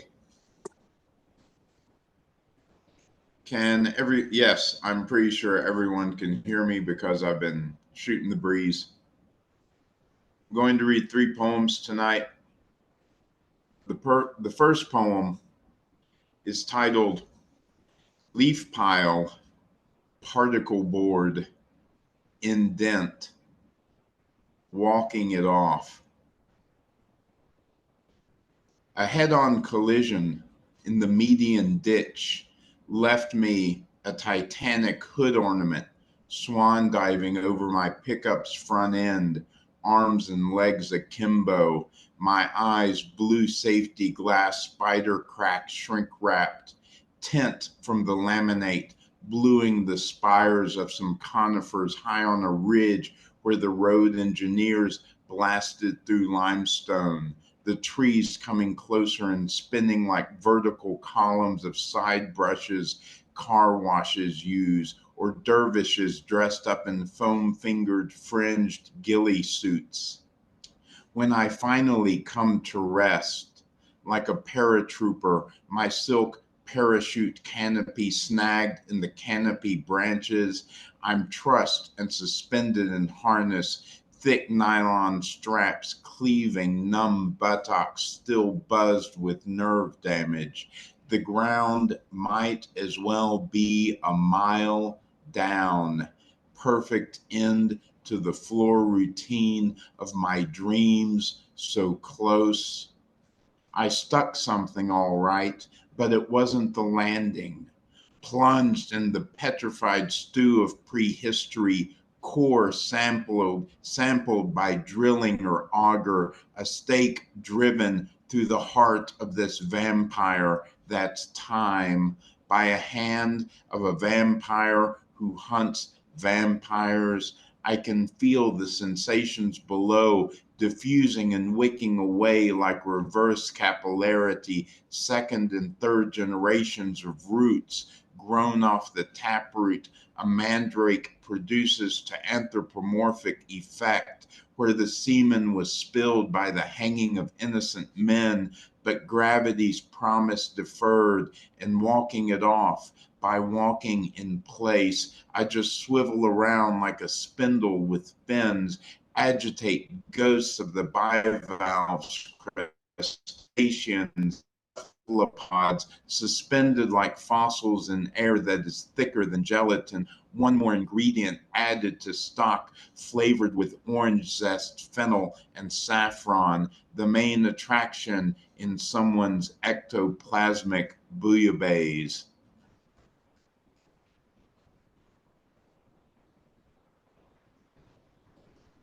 The second poem is titled Concrescence, or Shape to the Future of Fire. Rain beats the bright orange dirt field, lashing the dirt until mud lathers and frogs, overflowing the curb and spills into the street. After the sun, it's muggy for a while before the wind blows cold and damp. The beta carotene filth falls like something in an oven isn't supposed to, draws back from the middle of the road, sets in the gutter just shy of the curb. From my second-story kitchen window, the fecal field across Highway 54, marked off with heaved concrete slab sidewalk, streaked iron-rich orange, a cast of the childish temper tantrum weather in the geographic navel of the United States. At the far edge begin dilapidated houses parceled into shotgun, attic, and basement units, walnuts and maples in yards lining each side of the street as it crests on the swell of the land under leaf-laden canopy, like the path a small animal might faithfully burrow through undergrowth, whitish rock to fill dips when backing out and pulling in driveways, scattered like a trail of breadcrumbs or birdseed in the street. On the opposite side of this blacktop trench of commerce, carved across the muddy navel of my country, the bilirubin orange ruts and grooves I've watched too long through window screen wire mesh have started looking closer into me. Crews of laborers will arrive any day now to pour the concrete foundation for a convenience store or bank, something with a parking lot and islands and drive-up ATMs or pumps. A glut of sympathy caused by too much connectedness in social media distorts all I can see. Irregular, concentric perimeters encroaching like a cataract in reverse, and before I know it, I've got a part in Disney's The Black Hole, a cinematic swan song to the sci-fi of the 70s, as the fragile, indiscriminate empath Kate, modesty abandoned, dressed in nothing but a paper napkin and a swimming cap made of aluminum foil, deer in the headlights stare, about to get a shiny silver coating shell when blue electric skeins zap the weak metal that conducts the energy to penetrate my cranium and cook my prefrontal cortex, while the platform I'm laid out on, snugly fitted, sunken flush within a hollow or depression, something like an antique German stylized Father Christmas chocolate mold, turns like water down a slow drain, or the planets and stars that spiral around the black hole outside the Cygnus porthole as I'm given a lobotomy and then inducted into Maximilian Schell's proverbial mad scientist character Hans Reinhardt's army of zombies dressed in tattered robes and mirror faceplate helms who are manning the spacecraft straight to hell when Maximilian's character, Hans Reinhardt, morphs with his malevolent robot Maximilian, which robot was designed by the mad scientist Hans Reinhardt years before he sucked out into space and dies, floating, embraced by his robot Maximilian, and becomes forever encased in Maximilian's android shell, his restless, panic-stricken eyes roaming around inside Maximilian's Texas Longhorn cattle horn-shaped visor in molten lava light to reign and suffer for eternity in hell.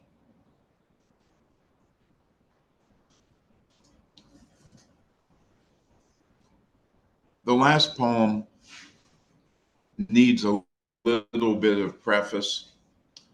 This poem is a retelling of the myth of Finn McCool, who is a figure from Irish mythology. He's a giant. He was an Irish giant. And one of the myths surrounding Finn McCool is about the formation of the Giant's Causeway in Ireland, which is a series of thousands of hexagonal basalt columns which were formed. Well, according to legend, Finn built the Giant's Causeway when he was challenged to a fight by a Scottish giant named Benandonner. And Finn McCool and Benandonner agreed to build a causeway that would meet halfway between their respective islands to have a fight. And anyway, this is kind of a retelling of the Finn McCool and Giant Causeway myth. Finn McCool's wife promenades with her gentleman caller, gathering up her smock with her skirt and shift underneath, and leaping from hexagon column to column of interlocking extruded basalt like Cubert, and leading her latest suitor and rival to husband, would-be usurper, on up and down the terrain of a seafloor eruption, undulate carpet like the bright stainless steel pins of a three-dimensional novelty toy, projecting the face of a child whose delicate skin still bears the sensation of each cold pixel impressed to record a visage as placid as Tutankhamun, with features exaggerated and thick, and out of proportion death mask emoji or bar graph depicting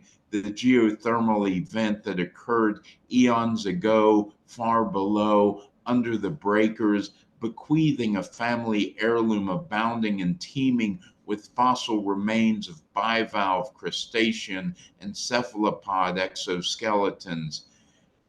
Every projection of igneous rock a separate fissuring down as the skin of the cumulus blossom of magma escaping the vent on the cold, briny floor was suddenly cooled, and a pattern of cracks on the surface imbued and transfused through the subsequent discharge, a crystalline pattern like glaze on a bowl, capillaries of crackle and craze convergent where magma ballooned.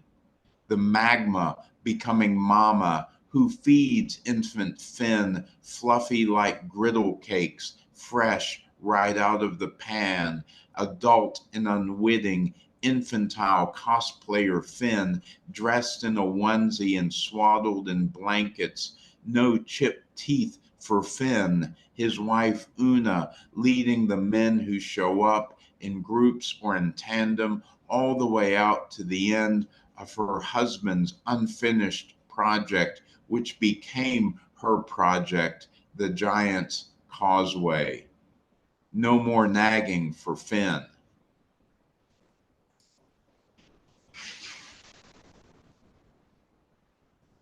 These are fucking wonderful, Mark. I love these poems. So I love that last one. And what really gets me about that one is like you're dealing with folklore, you're dealing with mythology here, right? And people tend to think in terms of abstraction when they think about mythology, right? Like they want to pull way back and they see these like faint cloudy figures emerging from the mists of history, and there's all this softness about the way that we think about folklore. But instead, like you are from sentence one in this poem, like down in the fucking trench, like on a scientific level, on an atomic level, observing what's going on here. And that marriage of like the scientific and the folkloric, and the way you do that without losing like the grandness and the mythic like sense of scope is really effective. And it kind of reminds me, and I don't even know why this popped into my head, but have you seen The Tree of Life, the Terrence Malick film? No, I Oh, have okay. not. Okay, then I won't spoil it for you. But it reminded me of something that happens early in that film. You should watch it. I think you would enjoy it. I don't know if you've seen any Okay, I other will. films, but I think you would enjoy it. Now, I want to talk about that first poem though. I fucking love that first poem so much because you are capturing this like this person like in the moment of death or near death, this moment of real cataclysm. And I love the way like time and space like dilate and expand, and like there's this incredible sense of everything slows down, and this, but like it's more than just simple time dilation, because like the way like the physics of this piece operate, it's so fascinating, like the way that everything is kind of like it's almost like suspended in amber or suspended in syrup, like there's this like slow crawl there, and it's all like described in this incredibly powerful, incredibly vivid way that you can just like viscerally feel this person go through the windshield and then go up into the air, into the tree, and the whole, and then it becomes like it pulls back, and it like pulls back like deep in time, and it becomes something primordial, and it gets at like that deep like the fundamental way in which like self-preservation, in which that is the core basic instinct. It's like watching this person be stripped back to their like most fundamental and primordial self. And the way you do it, it's just really, it's shockingly good, Mark. It really rocks, is what I'm saying, I guess. Um, yeah, thank you. Thank you. It's a pleasure. And this has been a roller coaster of emotions tonight, like so many pieces. Uh, and but anyway, thank you. It's been a great night. It has been. And we only have one piece left. We're almost done here.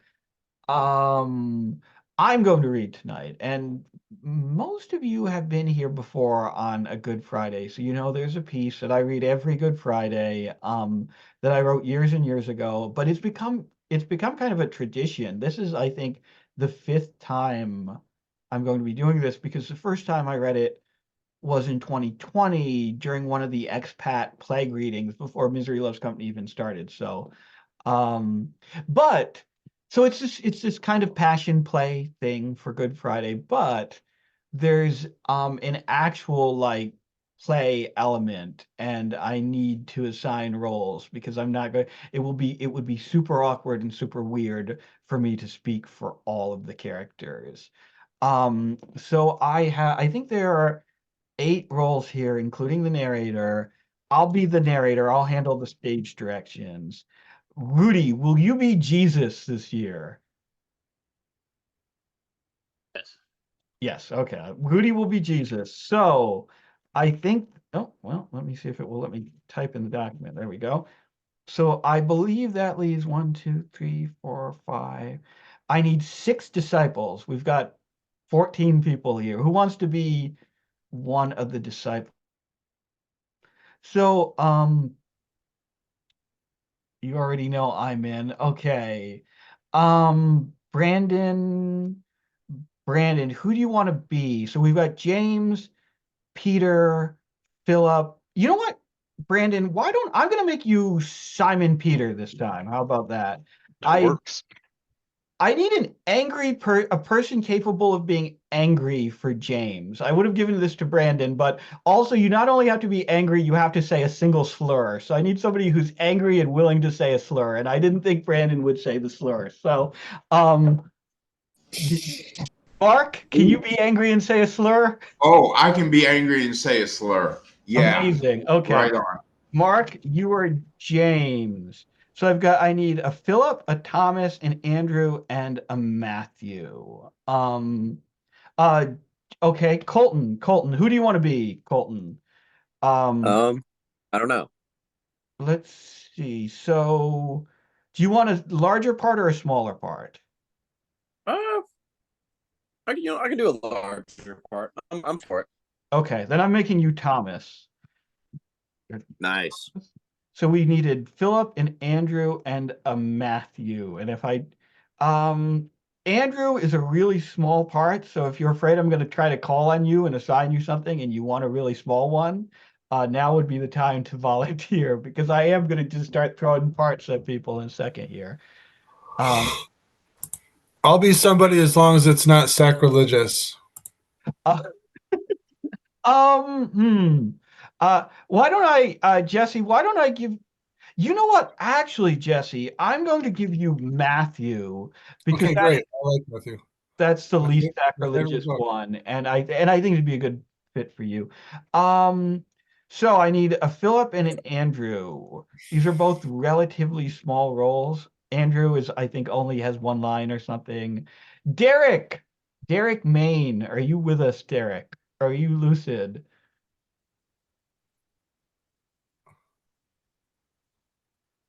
You were lucid, Derek. Do You got you? to give me the one. I've got a cold. You got to give me the one with the least to do. That's the Okay, problem. you're Because that sounds Andrew. terrible. You're Andrew then, Derek. So I just need one more. I need a Philip. I was just about to call on someone, but I'm being told that their internet doesn't work. So they just caught a reprieve. I know Jan won't talk on call. Who are we left with? Pussy. OPSEC so strong. Let's see. Peter, are you still with us? Yeah, I'm here. Peter, will you be Philip for me? Okay, is it a small part? It's a relatively small part. Okay, yeah, I'm It's just not- kind of sick of hearing my own voice. That's why I wasn't volunteering. But yeah, if it's small, I can read it. Yeah, that sounds good. Okay, great. So just to recap, I'm going to be doing the stage directions. Mark will be doing James. Brandon will be Simon Peter. Peter will be Philip. Colton will be Thomas. Derek is Andrew. Jesse is Matthew. And Rudy is Jesus. So that will only be relevant for the second section here. So I'm going to I'll put the link in the chat.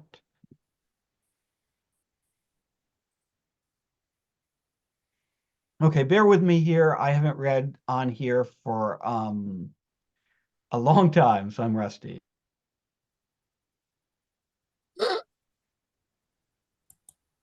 So this piece is called The Passion. Prologue. The man whose legion testifies. I used to live over there, beyond those hills, in the catacombs, and sleep on the soft earth of fresh graves. I used to throw myself on the ground and eat the dirt they buried the dead men in. And then I would go out into the town with my mouth full of dirt and scream and scream. I would scream nonsense.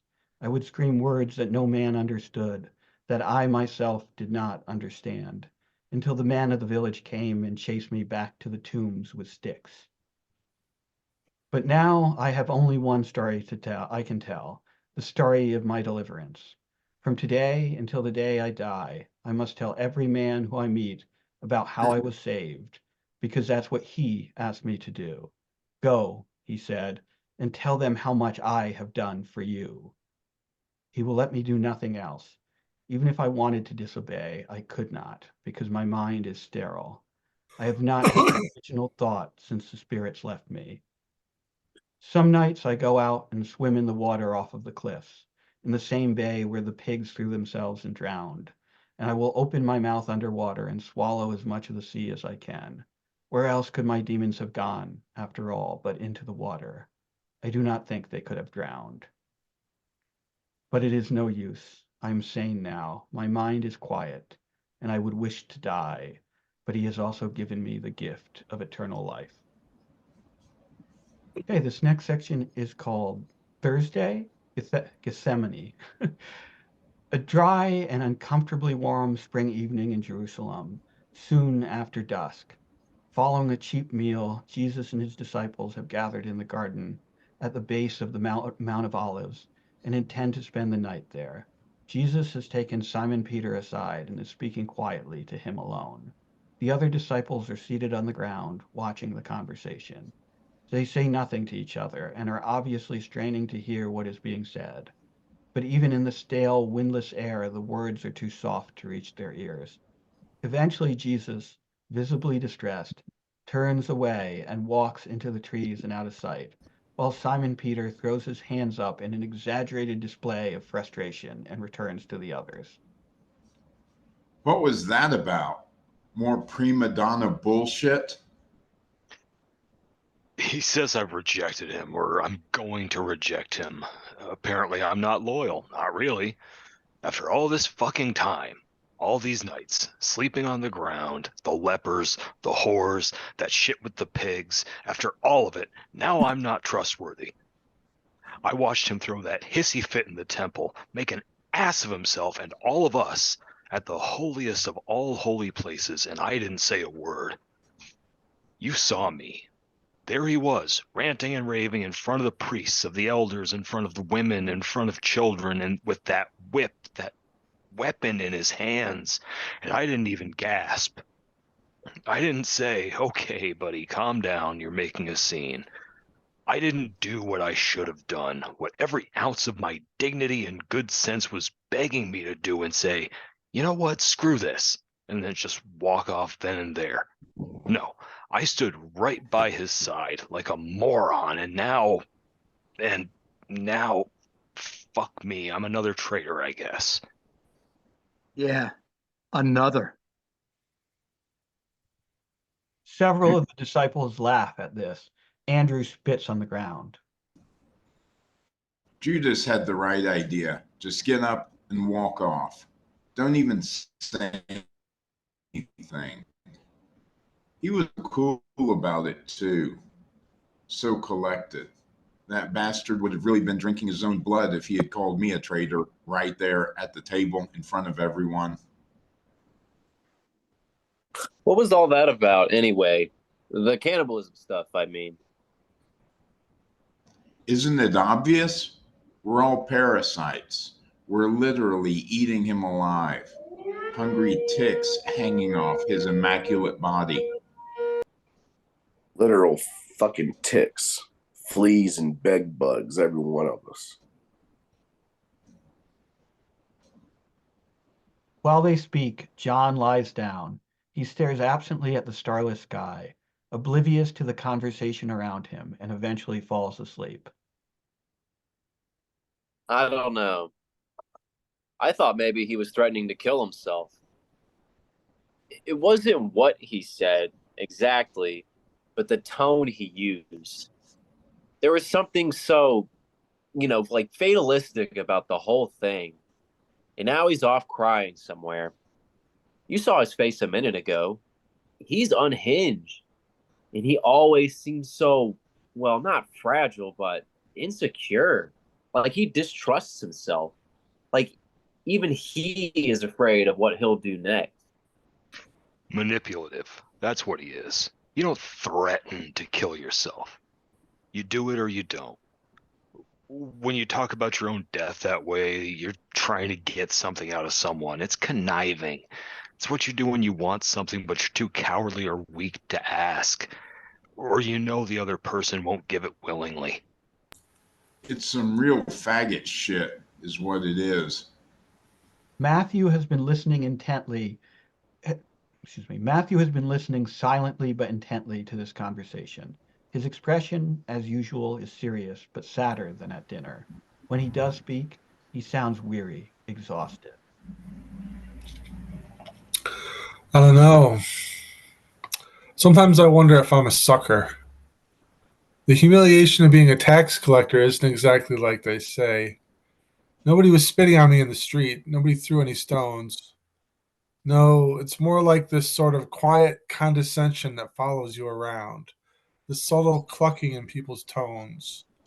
A constant tisk tisk tisk that is never quite vocalized. You're not an outcast, but you're isolated.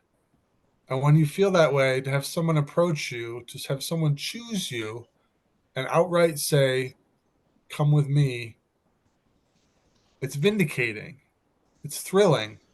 But now I look back at that and think, could he see my vulnerability? Did he know how badly I needed to be wanted? And did he take advantage of that? I wonder if that's the heart of this con. I used to think I was a smart guy. I'm educated after all, sophisticated, worldly wise. Not a fisherman or a day laborer, no offense. But maybe I've been taken for a fool. Like I said, a sucker.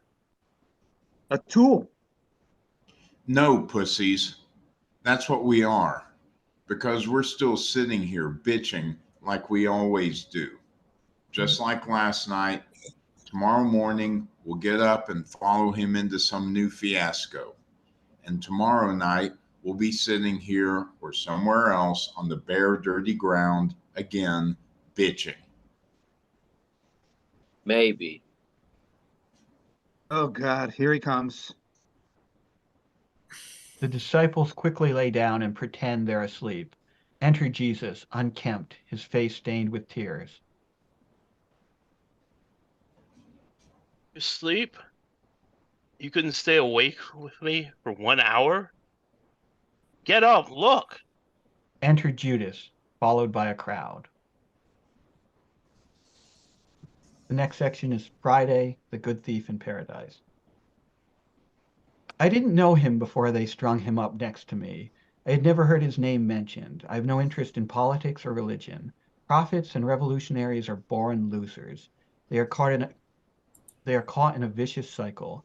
They think that their bad luck is a result of their righteousness, that indifference is the same as persecution. So every time they get robbed, they take it as proof of character. When the house wins, they assume the game is rigged, not that they are the victims of their own poor judgment. And rather than become smarter players, they yearn to flip the tables over. Sometimes, if they can get enough sore losers together, they even do it. But ending the game will never be the same as winning it. And that was my first thought when they dropped that pole in the ground and we were face to face for the first time. I looked at him and I saw the congealed blood running from the thorns in his hair and smelled the vinegar on his breath, and I heard the centurions at our feet casting lots for his dirty shirt, and I thought, this man is a loser. The pain was so bad then, and I am not a man with high pain tolerance, having spent my life taking judicious risks, or so I thought, and avoiding the unnecessary silly agony that more ambitious, less sensible men find in love and work. But in that moment, looking at the face of a man more fucked up than I was, the throbbing in my wrists and ankles left me, and the burning hell of slow asphyxiation relaxed long enough for me to appreciate a moment of wonder at this sucker and the undisguised, innocent torture in his eyes. Here was a man who never had a poker face. And that was very nearly the moment of my damnation. But then I heard the mob. They were jeering him, taunting him. If you are God, save yourself. If Elijah is really your pal, see if you can score a ride in his heavenly chariot, etc., etc. You've heard this part before. And it wasn't what they were saying as much as it was the unwavering confidence of their tone that gave me pause. They were so sure of themselves, his divinity was an impossibility to them. And that's the other great mistake of suckers. They think in terms of the possible and the impossible. Reality for them is concrete, it's real. But reality's reality is a lie. Reality is a probability. Reality is odds. And sometimes, if your potential losses are small enough and the pot is rich enough, it pays to bet on a supposed impossibility. And hell, in that moment, what could I have lost that was not already being choked from me? The losers had their hand around my throat as it was. No, they had their arms down my throat. Their fingers were tickling the sacs of my lungs. So I looked at that sign above his head, and I took every derisive, sarcastic word at face value. I turned to that battered, naive face, and I looked in those eyes, the eyes of a patsy as much as of a prophet. And I said, "Forgive me, Lord, forgive me, save me," or something to that effect. And I won myself the key to the gates of heaven. Not only that, but I was the first one through the door, not Moses, not Jeremiah, who suffered so much for his self-righteousness, not even Christ himself, who was off bailing some old Jewish saints out of hell, I guess. Me. And if you think I don't deserve to be here, if you think I didn't earn it, then I urge you to sit across from me at the table there, and I'll deal. I see they give you a golden harp on the way in. I'll take it as collateral. The next section is Saturday. Pontius Pilate sleeps in. Pontius Pilate awoke. He had slept soundly the night before. His wife, who was still beside him, had had no nightmares. He hadn't woken up to feel her gripping his wrist with both hands. He hadn't had to roll over on his side and kiss her forehead while she sobbed through tightly closed eyelids and gnashed her teeth. She didn't speak to him in gibberish words, not Latin, not Aramaic, while he held her face against his chest. Nor had she spit or scratched as she had on the worst night, Thursday, when all the unconscious tremors and secret terrors of her disturbed sleep had finally climaxed in a fit of prolonged dry heaving that failed to bring up even one morsel of her dinner from that evening. No, she had not disturbed him at all. His own sleep had been dreamless, and he had no memory of having slept, but he felt calm and refreshed. Outside it rained lightly, a relief after a week that had been oppressively warm. Even when the clouds had finally come in the afternoon before, they had brought only darkness with them and no hint of moisture. But now the morning air was cool. Although he had no real interest in Jewish traditions, he had become fond of the Sabbath. It was a welcome escape from the mix of fanaticism, both religious and political, and banality that had come to dominate his working days. Every zealot was lighting candles. Every Messiah was eating braided bread. The cycle of conflict and the anticipation of conflict, which many men seem to be slaves of, more so than of Rome, took a grudging break for 1 day out of 7, and this morning he did not have to fear for the time when rigor and pragmatism would not be weapons enough to keep barbarism and worse, idealism at bay. This morning he could sleep late and listen to the rain. He wondered how many millions of men throughout history had been comforted by the sound of morning rain. He knew he had heard it talked about, had read about moments like this before, many times before, had himself had this experience on many other mornings since childhood, maybe since infancy. Maybe all of humanity, every man, had felt that waking calm, had been softened by the sound of falling water. He closed his eyes and saw all those men, thousands and thousands, lying on their backs, and all that rainwater, in unending flood, settling in the Dead Sea, falling and evaporating, leaving only salt behind. And his peace was transformed into horror. He reached out and grabbed his wife's wrist, waking her. Yes, hello, Mr. Bones. Okay, and so this is the last one. This is a goofy little poem. It's called Sunday. Jesus rises from the dead. There is still pain in his hands, in his feet, in his side. The shroud is caked with dried blood and clings to his skin. He checks his wounds to see if he is still bleeding. He is. The tomb is open. Morning light enters where the rock once was, but standing is difficult. And all this after just 33 years, 1/3 of the trinity of a natural life. What a burden it will be to walk into that light and preach hope. In the field of clay, Judas hangs, desiccated and at rest. And that's it. I'm done. I'm done. I'm done. And we're done for the night. Thank you, guys. Thank you to everyone who helped with the play portion. I appreciate it. And thank you to everyone who read tonight, period. Thank you to Peter. Thank you to Jesse. Thank you to Josh. Thank you to Gianluca. Thank you to Sephiroth, also known as Rudy. Thank you to Colton. Thank you to Mark. And yeah, once again, thank you to everyone who participated in the little passion play thing. This was fun. This was a good night. It was a long one. It's almost 11 o'clock. I'm not going to drag out the outro here. This has been Misery Loves Company. We do this every fucking Friday night, 8 p.m. Eastern Time, 5 p.m. Pacific. Anyone is welcome to come and join us. We tweet out the link right before we begin from our Twitter account @MiseryTourism, all one word. Okay, that's it. Fuck it. We're done. Happy Good Friday, guys, and happy Easter.